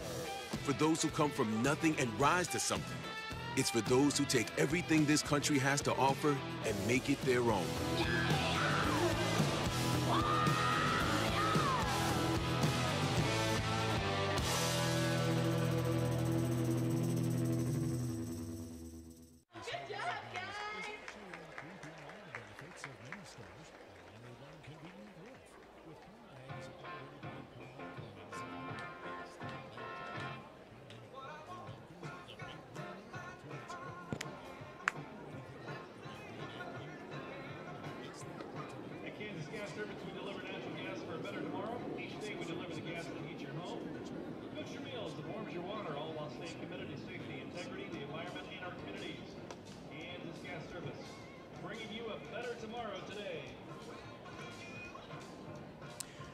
To the 6th inning we go. We've got a good one from Lawrence Dumont Stadium. Deadlocked at 4 apiece. The Mulvane Patriots and the Northwest Arizona Boom. And Scott, we've seen 8 runs and 14 hits in this game.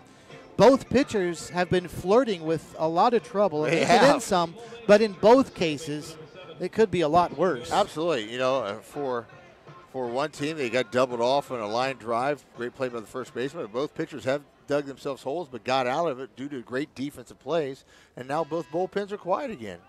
How's the ball? We're about ready to go, but the in-between inning timer went off. Let's see who's guilty. Was it the pitcher or the hitter? And they're going to say no pitch.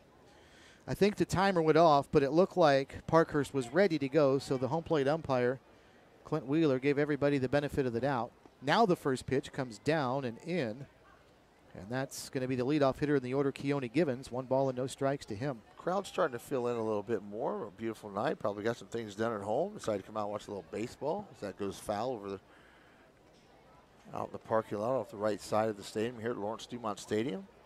77 degrees at 8:27. This is actually Mason Goad, the number 9 hitter. Then we go back to the top with Keone Givens. 4-4 our score. Parkhurst to Goad. Breaking ball in there for a strike. Pretty pitch. 1-2. Part of the reason that folks might starting to be filing in is because the Liberal BJs play in the next game. They always draw a good crowd. Goad bounces 1 out to short. Routine grounder for Manuel Ramirez. Throws to first in time for a 6-3 putout. And there's 1 away. Tomorrow night we've got the Kansas Cannons and GPS Baseball. Same scheduled start time, 7 o'clock. We'll be with you shortly before, right here on. What game do we have tomorrow night, bud? Kansas Cannons and GPS Baseball out of Texas. GPS Baseball out of Texas. Okay. Yeah. What's the pool play there? What's the records? Do you know? They're both 1-1. Okay, so that's a big game tomorrow night. I beg your pardon. The Cannons are 2-0. Kansas is 2-0, and GPS is 1-1. Okay. Breaking ball to Keone Givens down low, 1 ball and no strikes. So pretty much the Cannons can wrap up their pool with a win. There won't be any tiebreakers or anything. They would be the only 3-0 team. 1-0, and another one down and away this time to Givens. 2 balls and no strikes. Keone Givens is 0 for 2. He has walked, grounded out, and flied out. Every batter in the order for Mulvane, Scott, has reached base at least once. That's pretty consistent. That's good. You happy with that? 2-0 on the pitch. Liner to center field, but right at Oropeza, who just moves in a couple of steps, casually makes the catch. And there are 2 quick outs here in the top of the 6th inning. Patriots got to be a little more patient at the plate, Steve, and they're starting to press a little bit and swing at pitches that aren't in the zone and making some pop-ups and this and that. And they got to get back to fundamental baseball and just be patient at the plate. Javis Larson takes down low for a ball, 1 ball and no strikes. The action starts tomorrow at 1 o'clock with the Colorado Cyclones and the San Diego Rain. And then at 3:30, the Colorado Sox and the Newton Rebels. So Newton will be in action tomorrow. Pitches a strike taken. 1 ball and 1 strike. Our game, Kansas and GPS baseball. Then the action wraps up tomorrow with the Texas Prospects and the Hutchinson Monarchs, who might still be sleeping after last night's marathon. I don't blame him either. Pitch down low. 2 balls and a strike to count to Javis Larson. 13 innings they went in an extra inning game. Got over at 3 a.m. this morning. Lost a heartbreaker, though. I believe 6-5 was the score. It was a 4-hour game. That's right to the left fielder. Liner to left by Larson, right. Hey, baseball fans, I hope you're having a great time at Lawrence Dumont Stadium. KSN Storm Track 3 meteorologist Ronell Williams here with you with finally some good news. 79 degrees this evening with a mainly clear sky. I rarely use the word perfect, but I think this evening's forecast kind of fits that criteria. Staying mainly clear tonight while we cool back down through the lower 60s. Seeing 50s in a few spots now. Don't be fooled, even though it's going to be another cool start to your Wednesday tomorrow. We do have a hotter afternoon on the way, fitting for the first day of August, right? Highs right around 90 degrees. Enjoy the rest of your afternoon and have a great evening.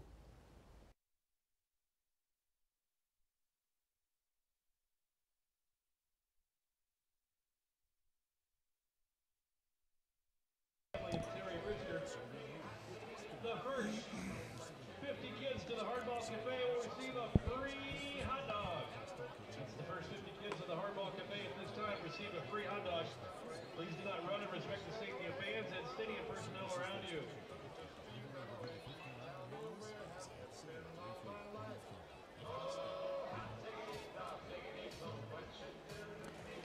Don't forget, the next inning we'll have our Champs Sports Bar giveaway, where a lucky listener will receive a free hamburger, French fries, and a drink courtesy of one of our sponsors, Champs Sports Bar and Grill on South Seneca. So stay tuned for that.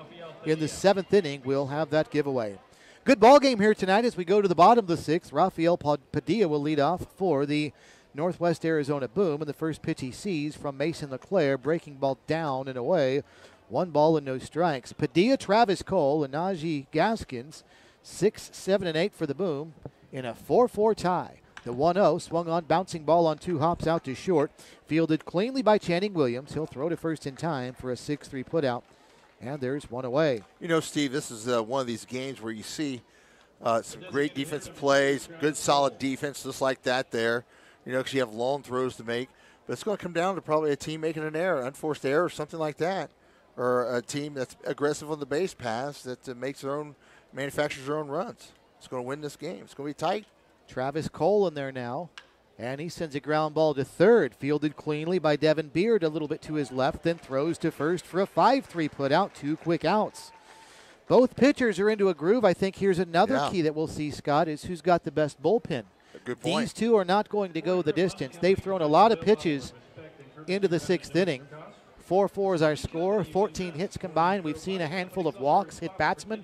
These guys have thrown a lot of pitches, and they will not go the distance. No. So it could be a battle of the bullpens to see who wins. And the Boom is right now comfortable with what they got going on, and obviously the Patriots using their bullpen right now, getting warmed up, ready to go. Najee Gaskins takes outside for a ball, 1-0. Gaskins had a double back in the second inning. He's grounded out to second as well, so he is 1 for 2. Mason LeClaire through the wind and delivers just outside, 2-0. 84-mile-an-hour fastball still. Still bringing some good heat. Through the wind, LeClaire again. Here's the 2-0, up high 3-0. Cannot get over. What a perfect night this is. You cannot ask for a better night in August for baseball. 77 degrees. Actually, the last day of July, but 77 degrees, no humidity. Hardly any wind. 3-0 in there for a strike, and it's 3-1. It is just spectacular.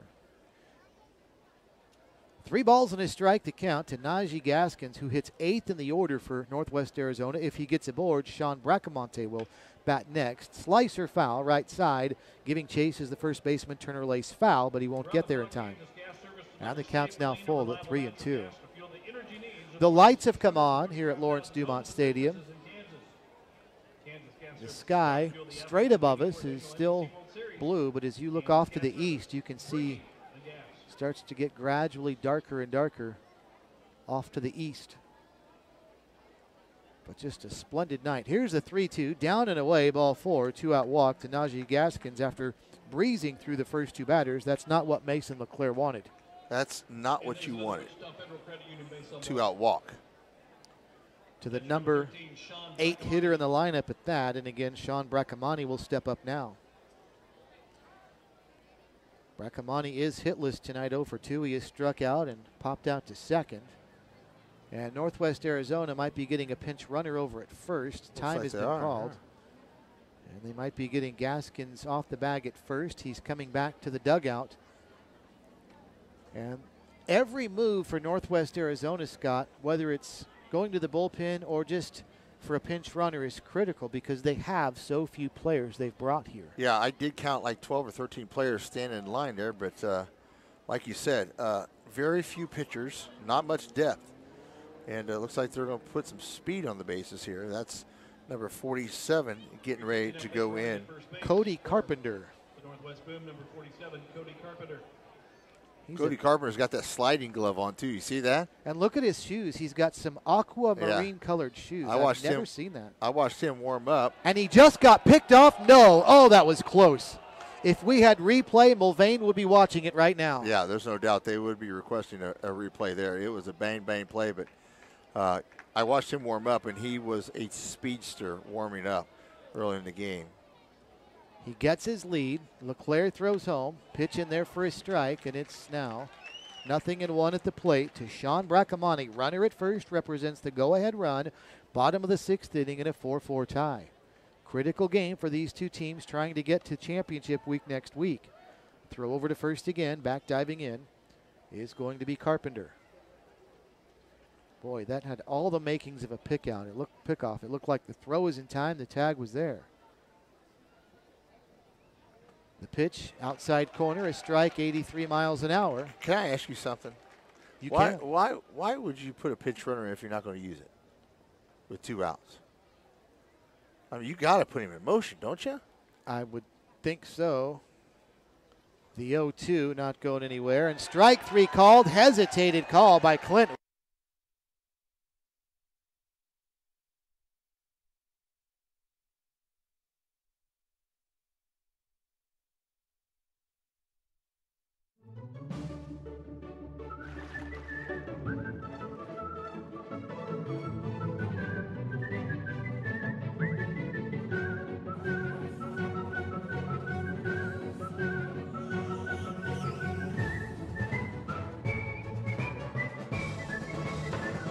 Make the most of every single moment. After the game, see what's happening at visitwichita.com.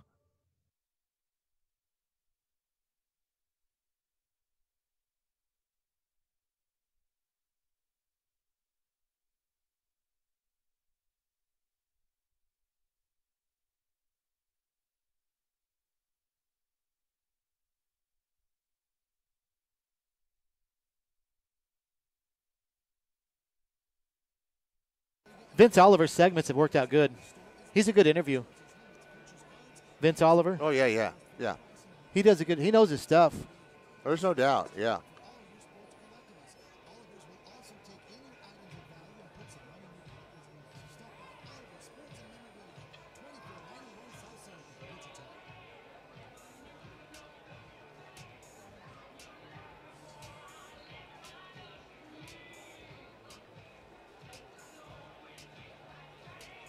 Don't forget you can get $50 off your service call when you call Fonistock Electrical or Plumbing. Give them a call at 943-HEAT if you have an electrical or plumbing need, and they'll take $50 off your service call. Fonistock Electrical and Plumbing, sponsoring our NBC broadcasts this year. Here we go now, top of the 7th inning in a 4-4 tie. Channing Williams leads off for the Mulvane Patriots. First pitch in was a strike taken. Takes one down low now to even things up. 1 ball, 1 strike. 4 runs on 8 hits for the Patriots. 4 runs, 6 hits for the Northwest Arizona Boom. Here's the 1-1 and a bouncing ball back up the middle. To his left is going to be Ramirez, the shortstop. He won't get there. It's on into center field for a leadoff base hit for Channing Williams. Now you have speed on the base pass. Let's see if the Patriots use it.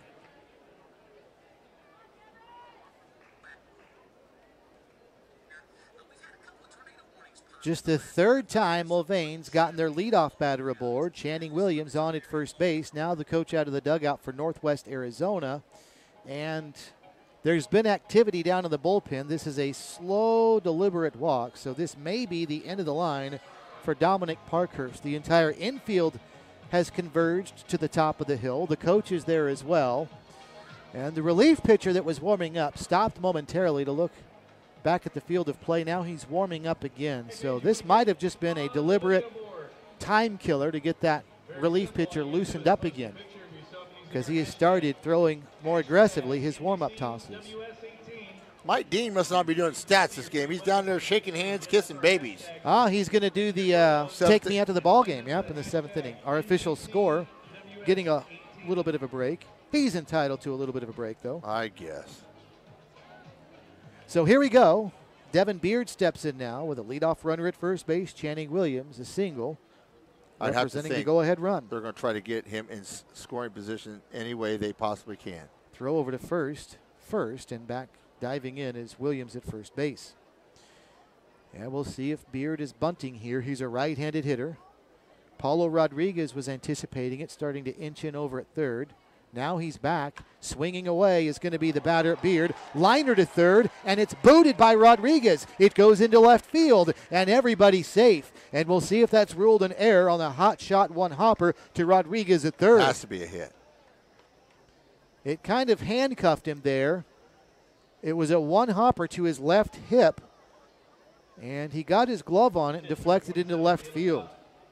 It was pretty well struck, and you've got to take the turf into consideration when you determine hit or error, but I've seen more difficult plays fielded cleanly. They've put an error up on the board. They did put an error up on the board. First and second, nobody out. Here's Caleb Cox.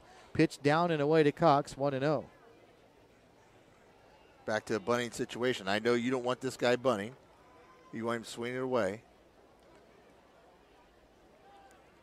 And he's got 2 doubles tonight. I know what you're thinking, but I'm still putting. And he does show bunt. It's a good one out in front of the plate. There will be no throw to third. It's a pump fake to third. A throw to first in time is there for a 2-4 putout. But what a job by Cox. That one was coming right at him as well, but he was able to get the bunt down in front of the plate and move everybody up on the sacrifice. What a job. That was a great job. I mean, it practically went off his fist. That's how close it was to the bat handle, and it was self-defense, and he deadened it right in front of the plate, and the catcher had no choice but to go to first base. Good secondary lead by the guys on the bases, and got to prospective bases in a hurry. There you go. There's your. Oh no, you can't do that. Infield in, ground ball to first base, fielded by Padilla. He'll step on the bag. Man, first pitch swinging, and he knuckles it right at the first baseman, who looks back to runner at third. Unfortunate situation for the Patriots. Dalton Dinkle, first pitch swung with the infield in, runners at second and third, and hit one to Padilla at first base, again playing in, and he stepped on the bag.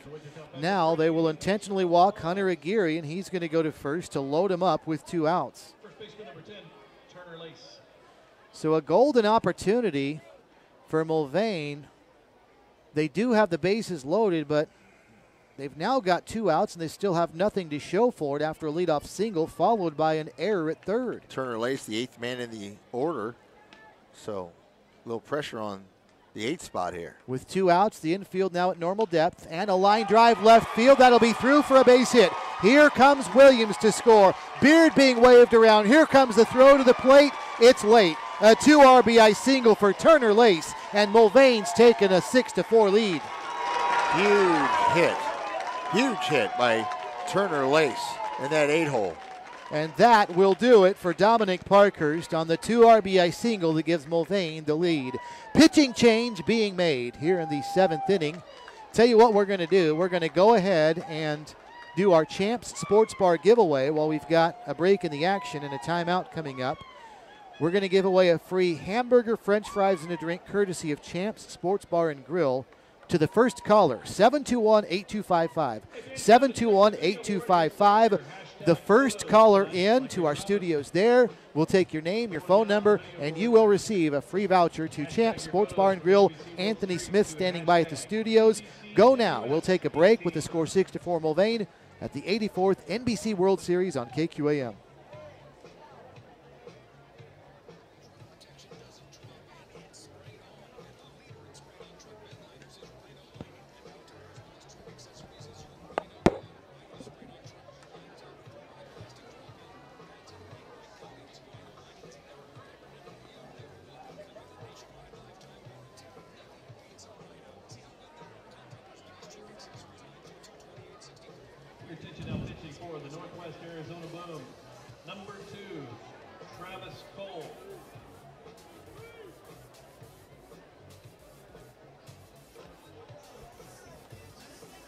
Travis Cole is the new pitcher for the Northwest Arizona Boom. He's the one, Scott, that we saw go down very early for Northwest Arizona, listed as a catcher. And again, they just have 3 players listed as pitchers. This is going to be a battle of who got to the bullpen first, and it was Mulvane that's getting to the Northwest Arizona bullpen first. Travis Cole, listed as a catcher out of El Paso, Texas. And he is attending Christ Brothers University, where he's a freshman, on in relief. But you called it with the bunt, Scott. It was laid down beautifully by Caleb Cox. That moved runners into scoring position. And then an intentional walk and a 2 RBI single by Turner Lace has given Mulvane the big hit they need here in the 7th inning. It's about fundamentals, Steve. And when you get in late innings, your fundamentals wins you more games than they'll lose you. And what you do is you put the ball in play, and it forces the defense and puts them under some pressure, duress, and it puts them on their heels a little bit. And the Patriots did that to the Boom and lowered the Boom on the Boom. That's a lot of booming right there. That's a lot of booming. Yeah. But 2 big runs in that inning so far, and there's still 2 outs. Runners at first and second, and the 9-hole hitter coming up, and Mason Godey. So here we go. Go to left-handed hitter with 2 outs in the inning.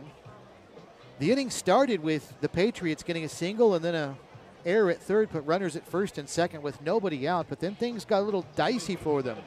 There was a sacrifice bunt by Caleb Cox, and then the ground ball to first by Dalton Dinkle, and all of a sudden it looked like their chances were dwindling away in a hurry. But the big 2 RBI single for Turner Lace gives Mulvane a 6-4 lead. Here's Mason Goad, the first one to face Travis Cole.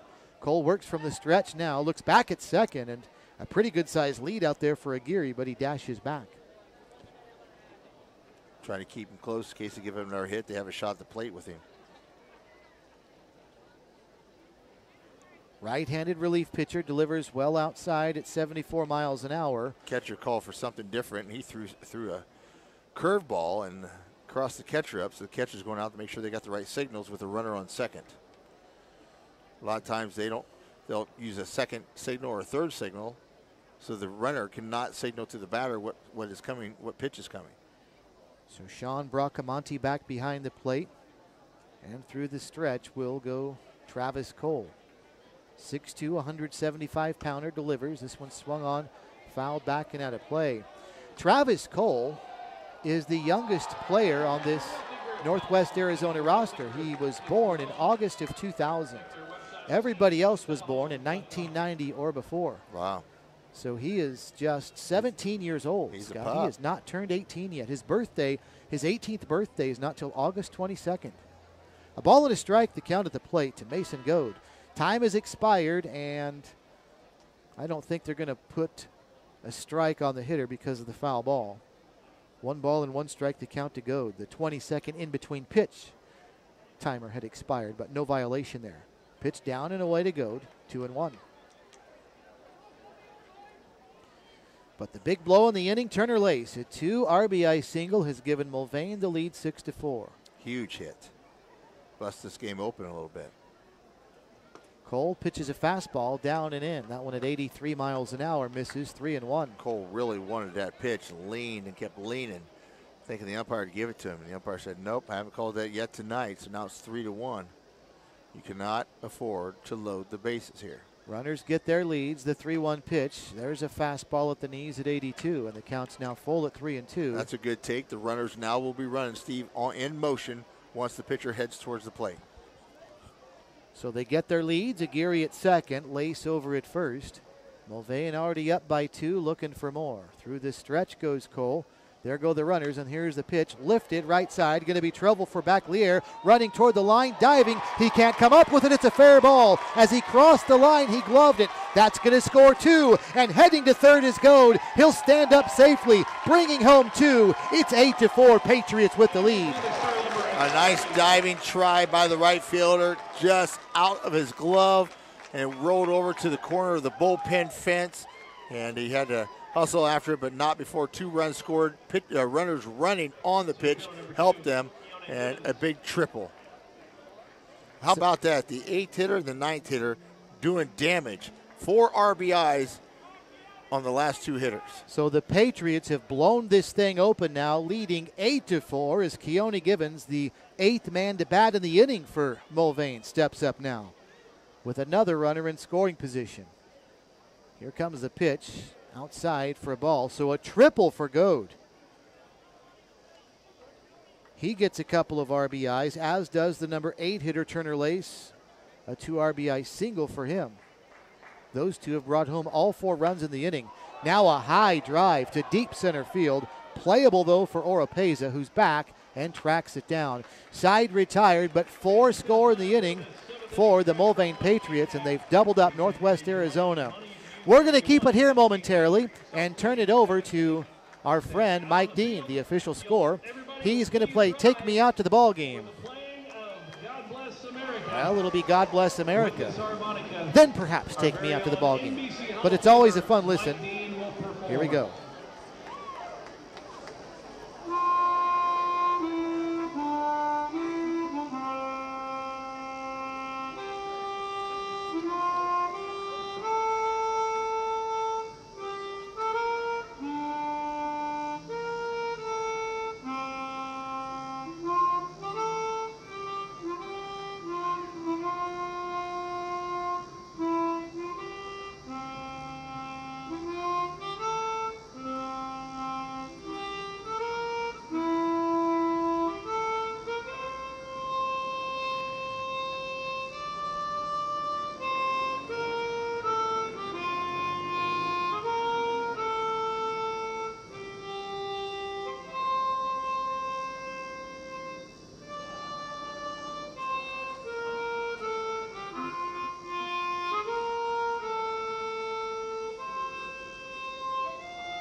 Let's keep it here for Take Me Out to the Ball Game, then we'll break.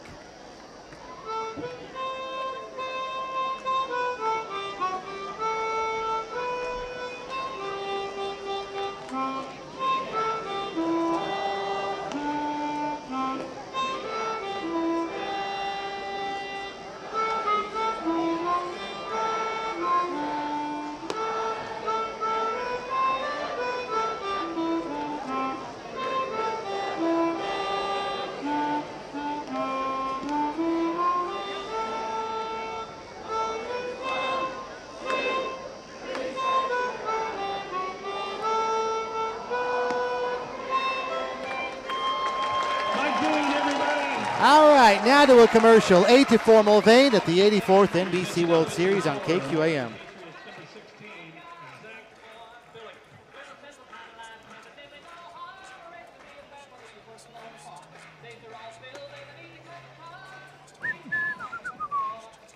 Well, got me all fiddle. Sun's coming up. I got cakes on the griddle. Finally riddle. Thank God I'm a country boy. Come on.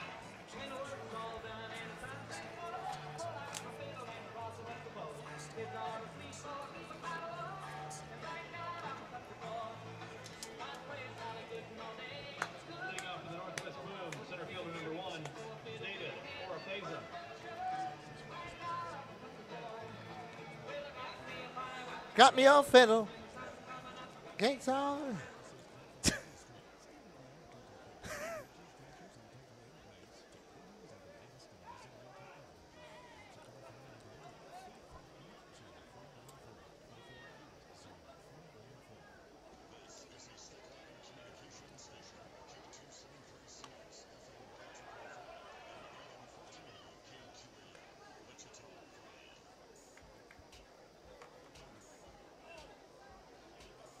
Bottom of the 7th inning, the Northwest Arizona Boom up now to the plate, but down by 4 to the Patriots in Mulvane. And the batter is leadoff hitter in the lineup, David Oropeza for Northwest Arizona.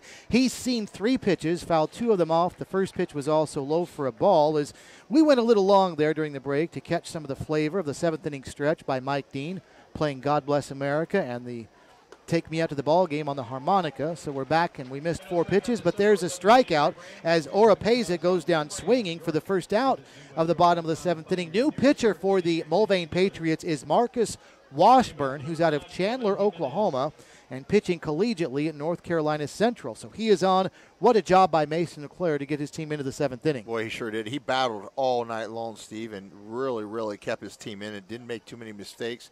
Plus, he had some good defensive plays behind him. Pitch down and into Kevin Jimenez. 1 ball and no strikes to Jimenez.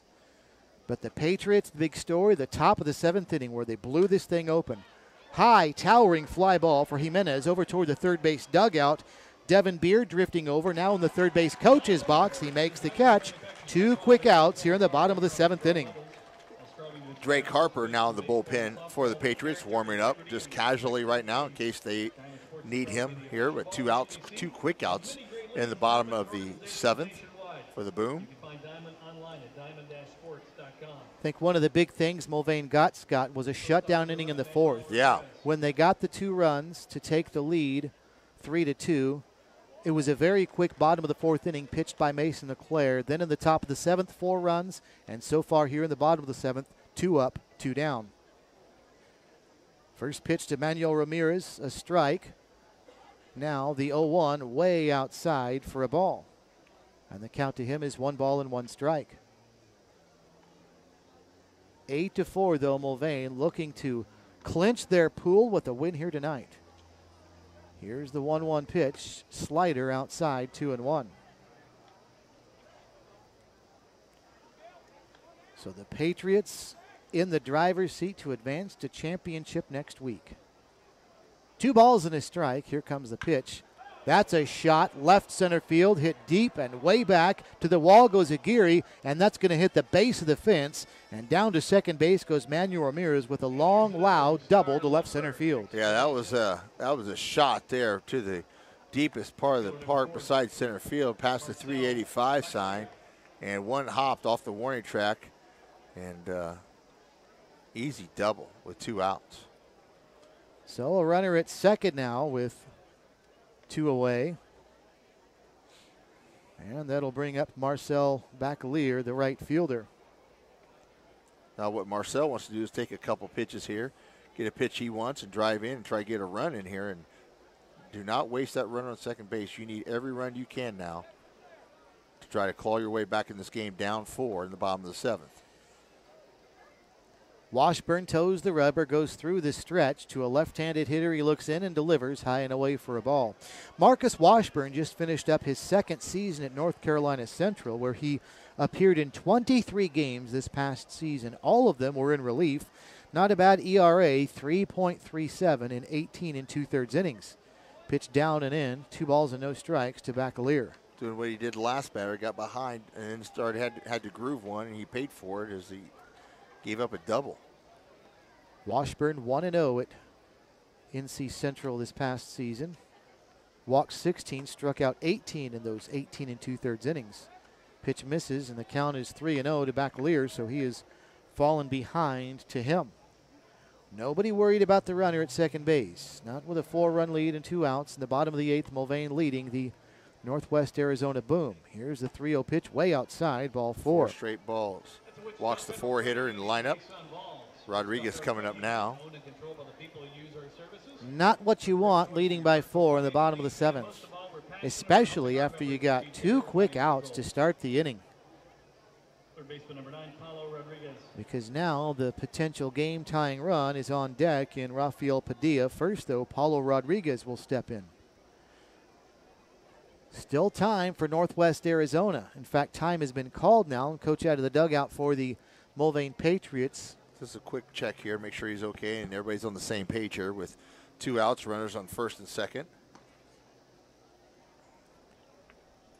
So the meeting at the mound is with the coach, pitcher, and catcher for the Patriots, and the 2 base runners, the hitter, Rodriguez, all huddling around the third base coach's box talking to their head coach. And we will try it again. The Liberal BJs will play the final game of the night tonight here at Lawrence Dumont. They take on the San Antonio Angels. Liberal 1-1. Liberal down in will play. Left field line, sitting in the far end of the bleachers, just watching play, enjoying the beautiful skyline of Wichita here at 9 o'clock at night. 76 degrees as we turn over to a new hour here in Wichita. Slider to Paulo Rodriguez, taken for a strike, 0-1. The 84th annual NBC World Series, powered by Westar. What a beautiful night it is. Nice curveball, just a little high. 1 ball, 1 strike, the count to Rodriguez. Rodriguez is 0 for 3. He has struck out, lined out, and grounded out. Both the liner and the ground out to short. Channing Williams making both of those plays. 1-1. Here's the pitch. Swing and a miss. Strike 2.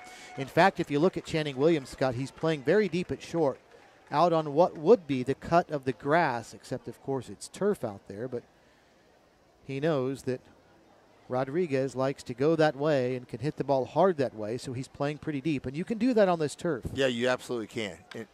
A little flyer. Goes the other way to right field. Jervis Larson backs up and makes the catch to track it down. So a mini 2-out rally as Northwest Arizona threatens, but they strand to it. We'll go to the 8th. Mulvane 8, Northwest Arizona 4 at the 84th NBC World Series on the Big Talker KQAM.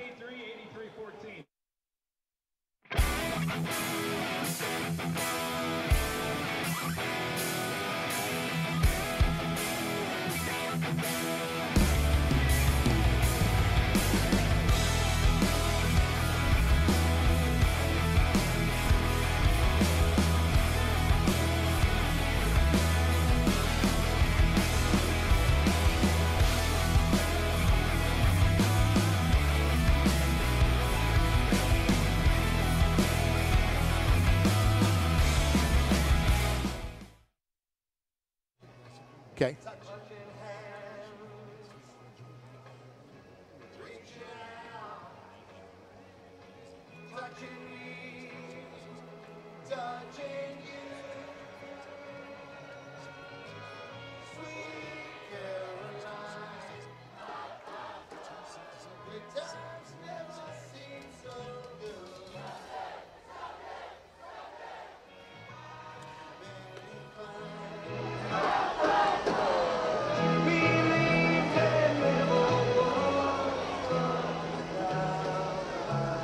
A little 8th inning tradition, some Neil Diamond, Sweet Caroline here at Lawrence Dumont Stadium as we go to the 8th inning. Mulvane leading the Northwest Arizona Boom by the score of 8-4. And the Mulvane fans happy to sing along because their Patriots leading by the score of 8-4. A lot easier to sing with a smile on your face. Javis Larson starts off the top of the 8th inning. Couldn't check his swing on a pitch down, and he has a 1-ball, 1-strike count on him. 8 runs, 12 hits for Mulvane, 4 runs, 7 hits for Northwest Arizona. Travis Cole back out. He came on in relief in the 7th inning when Mulvane scored 4 runs. Delivers a ball outside here, 1-1. And really a pretty well defensive played game by both teams. Only 1 error in the whole contest. Through the windup, Cole. That one hit him. It came inside and it hit Larson, and he'll head down to first base. That'll leave a mark. Caught it right on the shoulder. So the leadoff batter gets plunked by a pitch. Javis Larson on at first, and Channing Williams will step in now. Top of the order. A lot of speed on. I expect a bunt here. I really do. Up 4 runs. Yep. Don't rest on 4. Go get 5.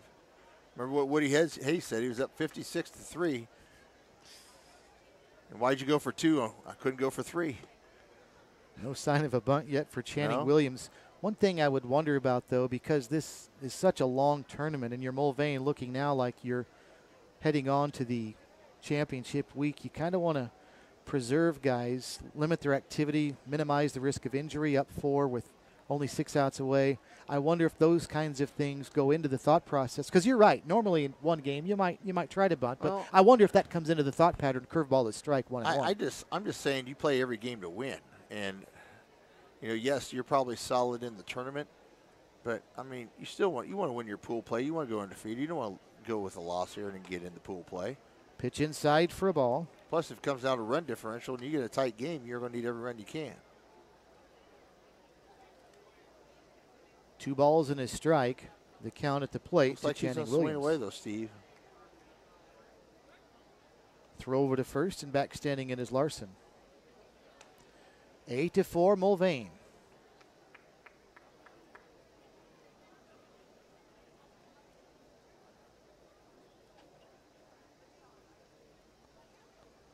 Pitch home, just inside, missed a little, and the count's now 3-1.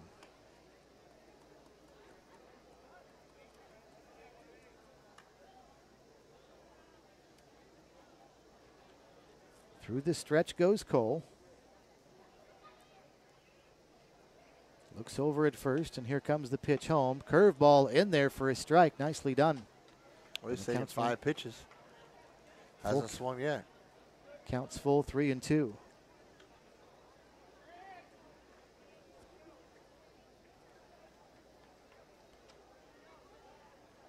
Travis Cole really has a wide open stance when he starts his stretch. There goes the runner, the throw home. Swung on, bouncing ball over to third on a hop. Rodriguez will field and throw across in time. 5-3 the put out. Advancing to second base goes Larson, and there's 1 away. I like the play. Put a play on, get the runner in motion. Got your leadoff batter who's a good contact hitter. He pounds it hard in the ground and moves the runner over to second. Good at bat there. So here's Right, Devin Channing Beard Williams. now. Our thanks to Midwest Kia and Rusty Eck Ford for sponsoring our broadcast of the 84th NBC World Series. Davis Liquor as well. Locations all over Wichita. Davis Liquor. Big sponsor of what we do at Steckline Communications, KGSO, KQAM. A liner to left by Devin Beard, smoked on a rope into left. They're going to send the runner around third to score, and he will. Larson scores from second on an RBI single, line to left by Beard. It's 9-4 Patriots. Man, just out of the reach of Manuel Ramirez. What a leap he made at shortstop and just ticked off the top of his glove out into left field. And that is the first base hit of the game for Beard, the cleanup hitter for Mulvane. And he also picks up an RBI. And now Caleb Cox, who's had a very busy night tonight with a pair of doubles and also a sacrifice bunt. So he's 2 for 3. Runner at first, 1 away. Pitch in tight for a ball, 1-0. Nobody warming up in the Boom bullpen. The only time Cox was charged with an out at the plate was a pop up to second base in the first inning. Since then, double, sacrifice bunt. The 1-0 down and in. And the count's now 2 balls and no strikes. Cherry Oaks Golf Course in Cheney. If you've not been there, stop by and see him out west of Wichita. Fantastic golf course, open to the public with a private course feel. Cherry Oaks in Cheney. Here's the 2-0. In there for a strike on a slider at 70 miles an hour, 2-1. Nice curveball there. Team Electric, Thanks to them for sponsoring our coverage of the 84th NBC World Series. Run by Rod Stevenson again, who also runs the Kansas Cannons, and they are often running with a 2-0 start. There goes the runner, hit and run, little blooper right field. That's going to get down. That's going to send Beard to third on the single to the opposite field by Caleb Cox. So the inning still very much alive for the Mulvane Patriots now. Runners at the corners with one out, and Dalton Dinkle steps in. I like that the Patriots are still being aggressive. Still playing like they're only one up. I like that. I know you don't, but I do. I love that kind of baseball. Dinkle in with runners at the corners, one away. He's 1 for 4 through this stretch. Goes Cole and delivers a strike, 0-1. I don't have a problem with that. I just didn't think they would be doing it. Yeah. Get our winning raffle ticket number coming up in just moments. 10-4 though after the RBI single for Devin Beard. Now Mulvane up 6 runs, and they are 6 outs away from victory. Slider lifted foul right side. Out of play. No balls and 2 strikes. Well, Scott, it's not rocket science. The inning was led off by Javis Larson getting hit by a pitch. Yep, absolutely. And we've seen that more times than not. He's already scored, and only 1 out later, a run is scored, and 2 are still on. The 0-2 down, and can't find it for a second. Sean Bracamonte, the catcher, now he locates it, and everybody holds. 1 ball and 2 strikes at the plate. Infield looks for a double play. The first baseman, Padilla, is holding the runner on over at first. So nobody playing in with a runner at third because there's 1 out and also a runner at first. Cole fakes a throw over to first, now back and going through the stretch again. He's out of El Paso, Texas. Here's the 1-2. A little poke foul out of play. Dinkle protecting the plate there. That one, though, looked like it was outside, but once he committed, he went through and at least fouled it off. Yeah, just slapped it out of the way to keep the count alive. 1 ball, 2 strikes, 1 out in the inning. Also trying not to hit it into a double play as well.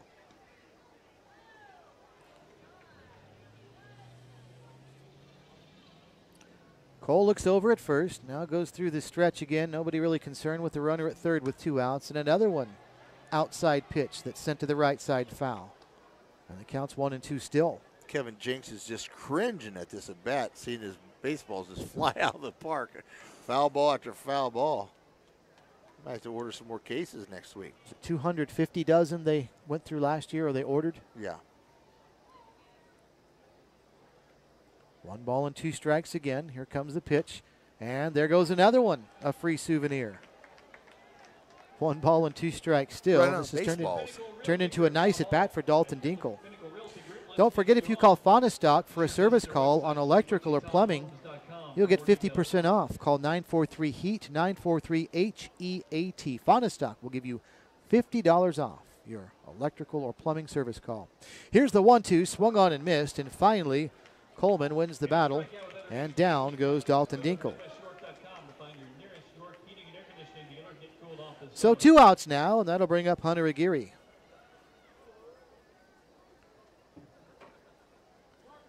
Aguirre's had a very nice night at the plate. He singled in the 4th inning, then was intentionally walked in the 7th, but he came around to score in that inning as well. Takes the first pitch high and away. Runner heading to second. There will be no throw. And down to second base, Caleb Cox. And now runners at second and third.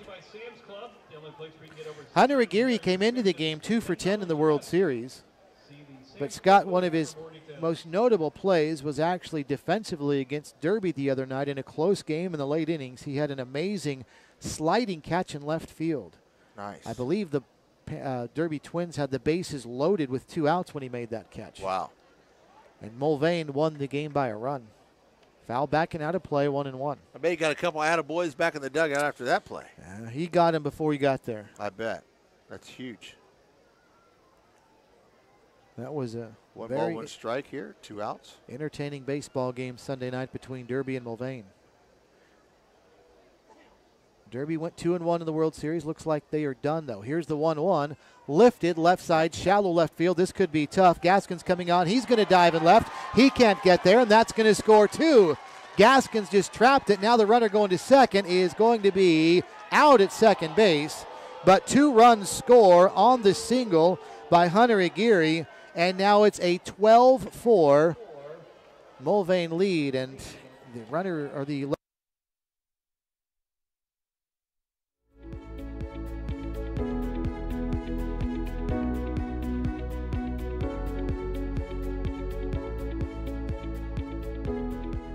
Kansas Gas Service delivers natural gas to many of the companies you know, ensuring they have the energy they need to grow and build strong communities, providing cost-effective, safe, and reliable natural gas for a better tomorrow today. Kansas Gas Service.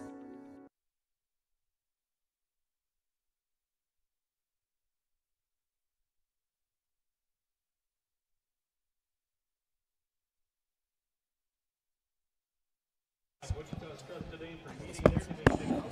Faces summer heat and stays cool with Monistar. Many general contractors gauge success in the number of projects completed, the volume of projects sold, or the number of employees they have. At Key Construction, there is one variable by which we measure our success: a truly satisfied customer. At Key Construction, we build a lot of things, but mostly we build relationships. Attention NBC baseball fans, get outdoors this summer and own the weekend. Well, the mercy rule is in effect now. If the Northwest Arizona Boom doesn't score a run in this inning, the game will be over. Actually, I take it back. It is 11-4. The run rule is 8 runs after 7, and it's a 7-run lead. I initially had 12 in my book, but it is 11. Well, they had 12 as well. They did. Yes. But it is an 11-4 game, so. Did that second run not count then, maybe, before he got thrown out a second? I believe that's probably what it is. There will be a 9th inning. As we go to the 9th inning, Rafael Padilla leads off, takes one down and in for a ball. 1 ball and no strike. So it's 11-4 Mulvane. As the count is 1 ball and 1 strike to Padilla. He takes down and in. Count now 1-1. Marcus Washburn still out there pitching in relief for the Mulvane Patriots. Mason LeClaire, the Mulvane product, started the game. Was not great, but certainly good enough. Pitch swung on, bouncing ball on 2 hops to short. Fielded by Channing Williams and a throw to first in time. There's a 6-3 putout, and there's 1 away. Today is 60-cent Taco Tuesday at Taco Prano. They're only open till 10, so if you're driving around, they've got 2 west side locations. 60-cent tacos at Taco Prano, or if you want a little bit more, ask for their Money Saver Combo. Taco Prano sponsoring our coverage of the 84th NBC World Series. Here's Travis Cole, the designated hitter, taking up high 1-0. And here tonight, you can get a pop and a hot dog for just $2. Very nice. Here at the game. Still another game to go yet, so if you're still hungry, throw on your slippers and come on out. Pitch down low here, and the count's 2-0.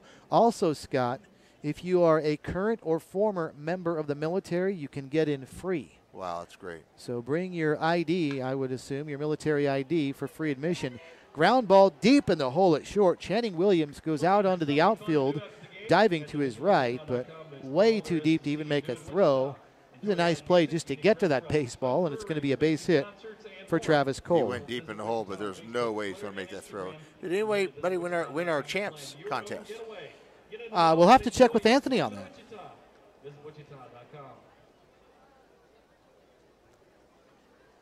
Now here's Najee Gaskins. Or excuse me, this is the person who ran for him earlier, Cody Carpenter, sending one foul to the right side out of play. Carpenter's the one that ran for Gaskins, and he's got those aqua-colored baseball cleats. And he can fly. Once again, 721-8255. Give Anthony a call right now, 721-8255, and you win a package courtesy of Champs Bar and Grill. Through this 721-8255. Call Anthony now at the station. Washburn stretches, passes up, pitches up high for a ball. 1 ball and 1 strike. Cody Carpenter out of Tucson has not yet committed to play college baseball. Red batting gloves, aquamarine shoes. That got him. Yes, There's sir. a strike, and he's going to look at a 1-ball, 2-strike count now.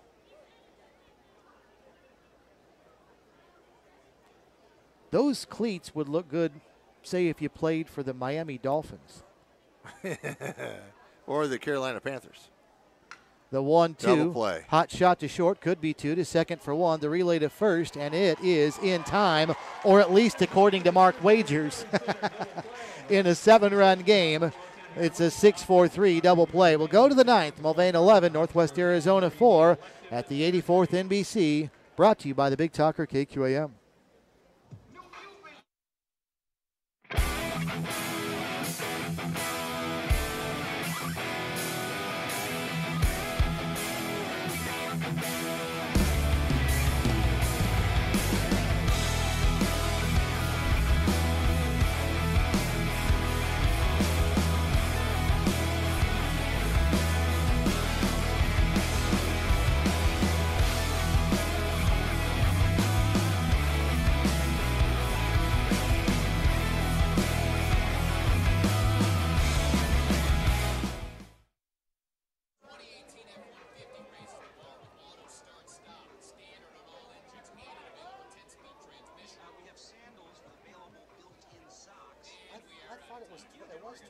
Yeah, it should be 8.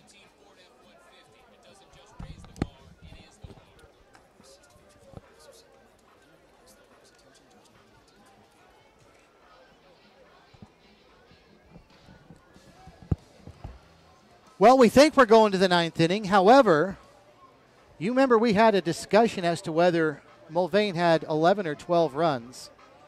I initially had 12 myself, and it also said 12 on the scoreboard. And the umpires are asking the official scorer, wasn't there a 12th run score? Because if it's 12-4, the ball game is over. The mercy rule is if you're up, either team is up 8 runs after 7 innings. And if it's 12-4, then Mulvane will be up 8 after 7 innings. And they have gone to the official scorer, and even the Mulvane players were thinking that they had 12 runs. The official score should be the Patriots 11.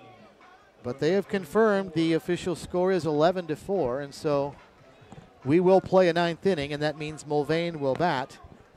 And that will get us on into the 9th inning. It'll be Turner Lace that'll lead it off for the Patriots. And he'll be followed by Mason Goad, and then back to the top of the order, Keone Gibbons. So here we go, 11-4 is the score. Mulvane's got the lead. Out again pitching for Northwest Arizona, Travis Cole pitches one down and away to Lace, and it's 1 ball and no strikes.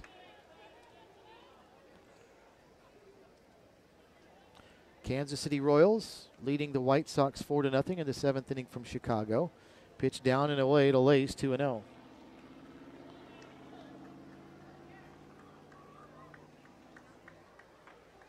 Travis Cole is one of those small handful of players that I mentioned that is not from the state of Arizona that plays for Northwest Arizona. Breaking ball in for a strike at 71. He is from El Paso. Najee Gaskins, who started in left field, is from Leavenworth, Kansas. There's one other player not from the state of Arizona, yes, Scott. You said 11 were Kansas, 1 from Texas, right? Yeah, and there's one other that I overlooked until just now, and that's Jose Cabanillas. Okay. And he is from Mexico. Wow. Not New Mexico, but Mexico. Nice. Swing and a miss at the plate for Lace. He'll have to run to first base because the catcher didn't catch it cleanly. 2-3 on the putout, a strikeout, 1 away. So that'll bring up Mason Goad. Liberal BJ's in action next. They'll play the San Antonio Angels. Big game for Liberal to try to get to 2-1 in pool play. We'll have a pinch hitter here for the Mulvane Patriots.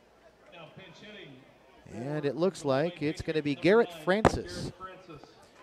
Garrett Francis, Scott, a Kansas guy all the way. He's from Manhattan, playing at Emporia State, and his summer college ball for the Mulvane Patriots. He'll step in now and bat for Mason Goad. Has family right here down below us here. They gave him a big cheer when he walked up to the plate.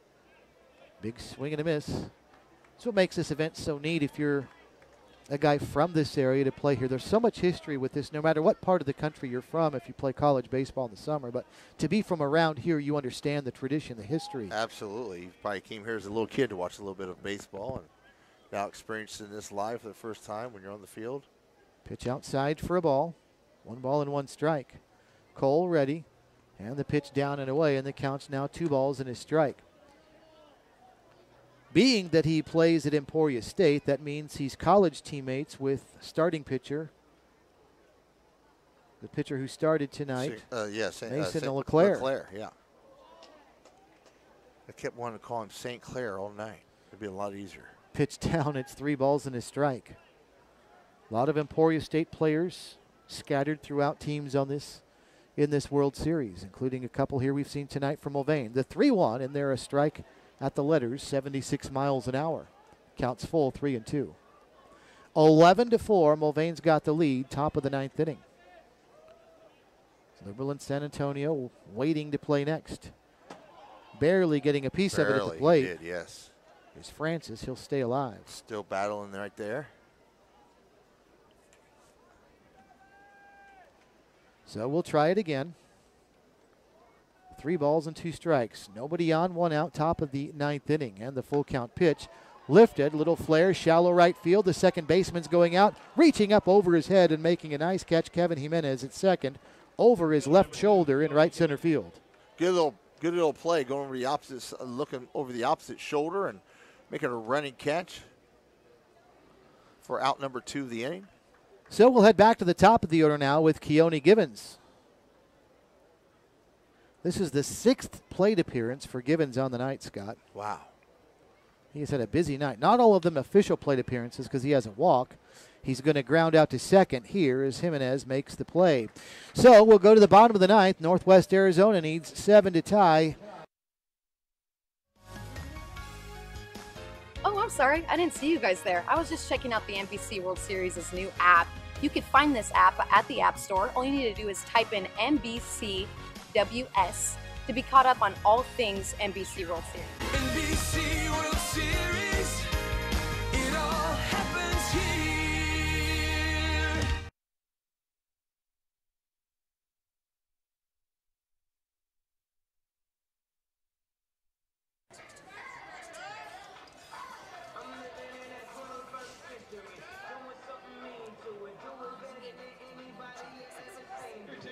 Now pitching for the Mulvane Patriots, number 17, Drake Harper.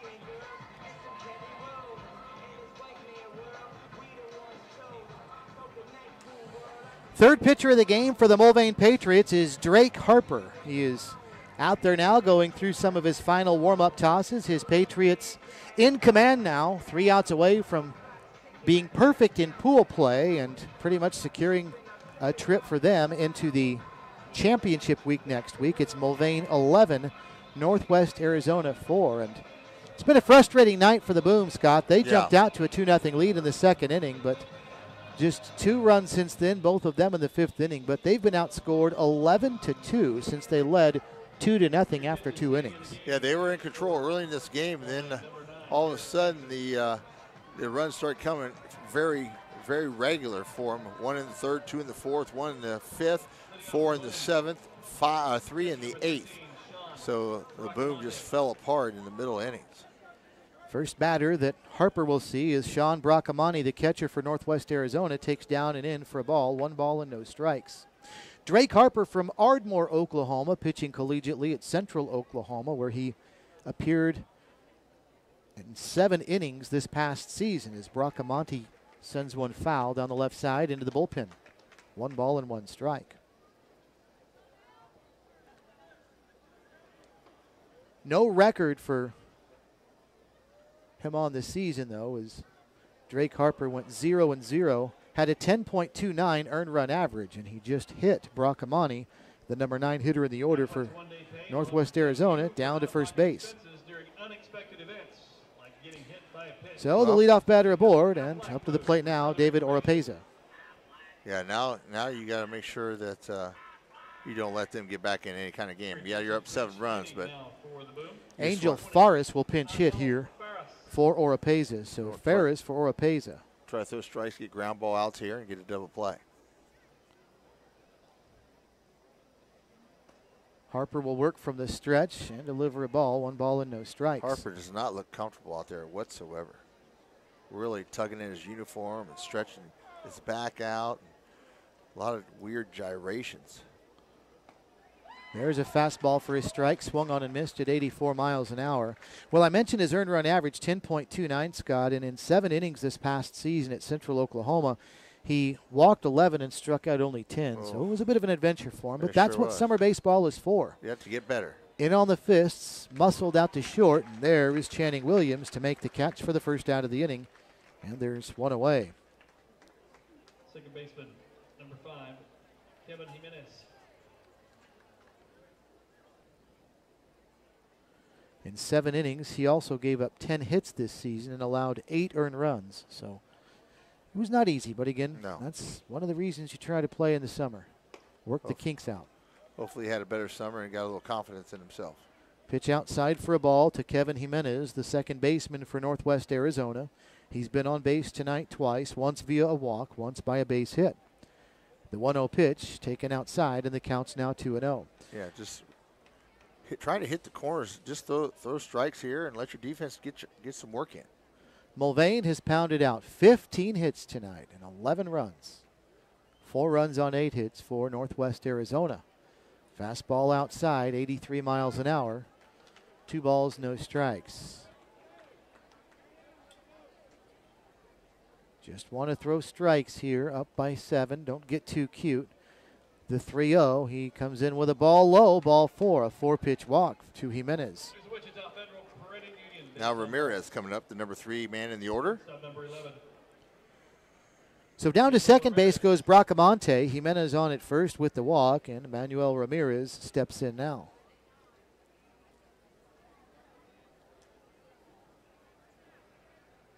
Harper will still work from the stretch and deliver, and that one down and in for a ball, and he's having trouble finding it here in the inning. 5 pitches in a row that have missed the strike zone.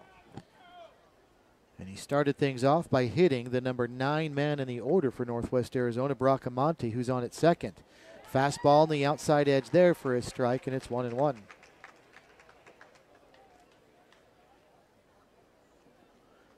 This is action from Pool A of the NBC World Series. Liberal and San Antonio play in Pool C to wrap up play today. Then we'll start it all over at 1 o'clock tomorrow. Pitch down for a ball, 2 balls, and a strike. 1 o'clock, the Colorado Cyclones and San Diego's Reign will play, followed by Colorado Sox and Newton at 3:30. Our feature game tomorrow, the 2-0 Kansas Cannons in GPS baseball. This one gets away behind the plate. That'll move the runners up. Down to third, Bracamonte, and down to second, Kevin Jimenez.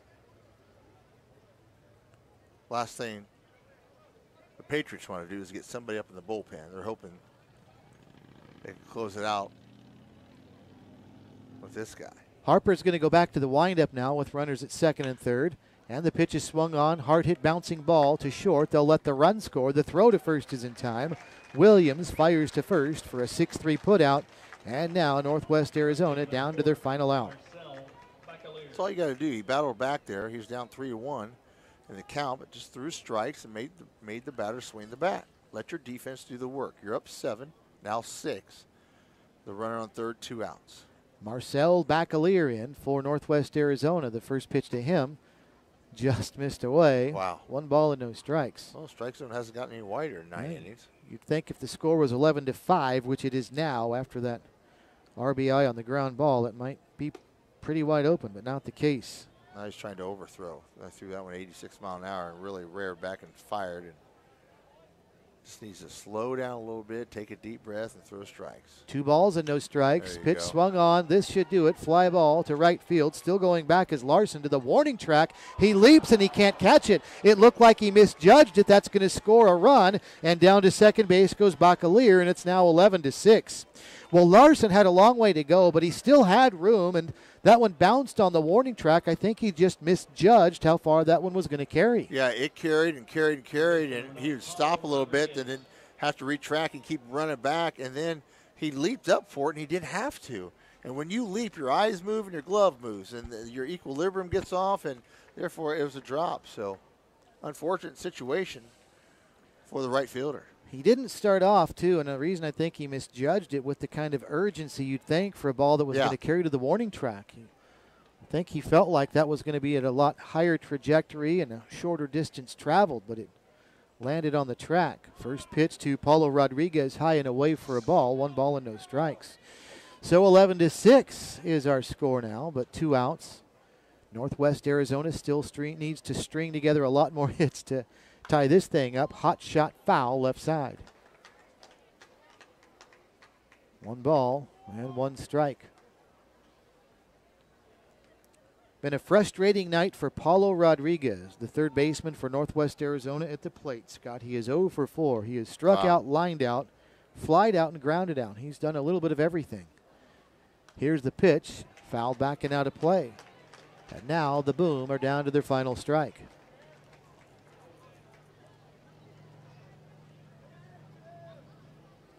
Drake Harper back to the stretch now with a runner at second. He briefly went to the windup when runners were at second and third. Stretches, delivers, line drive to the gap. That's going to go down. That'll be a base hit to left center field. Here comes Bacalier to score around second. Heading to second with an RBI double is Paulo Rodriguez, and it's now an 11-7 ball game. And this has not gone well for Drake Harper. Well, bullpen action once again, as number 25 is jogging out for the Mulvane Patriots. Of course, and I do not have him on my roster.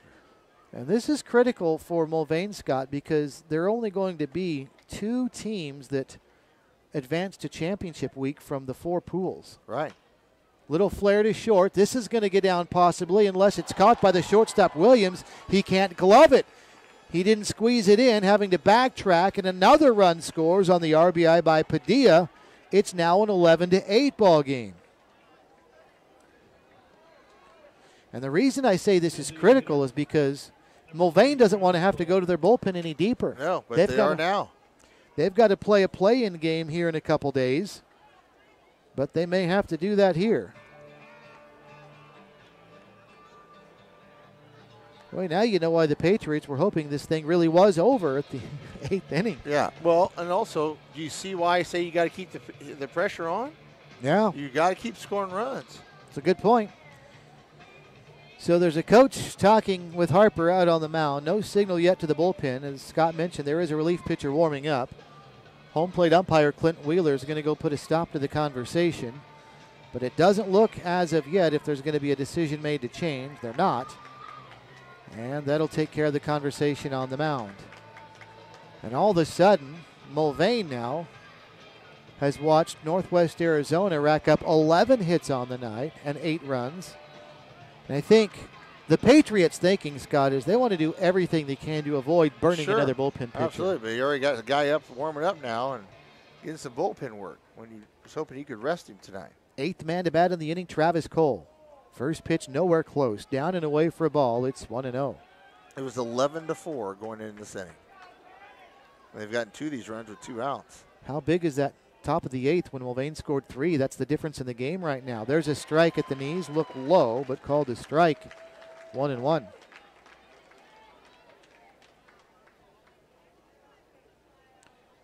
Travis Cole is 1 for 4 tonight. And he sends this one foul over on the left side. And now, once again, Northwest Arizona down to their final strike with the count 1-2. We started tonight at 7:05.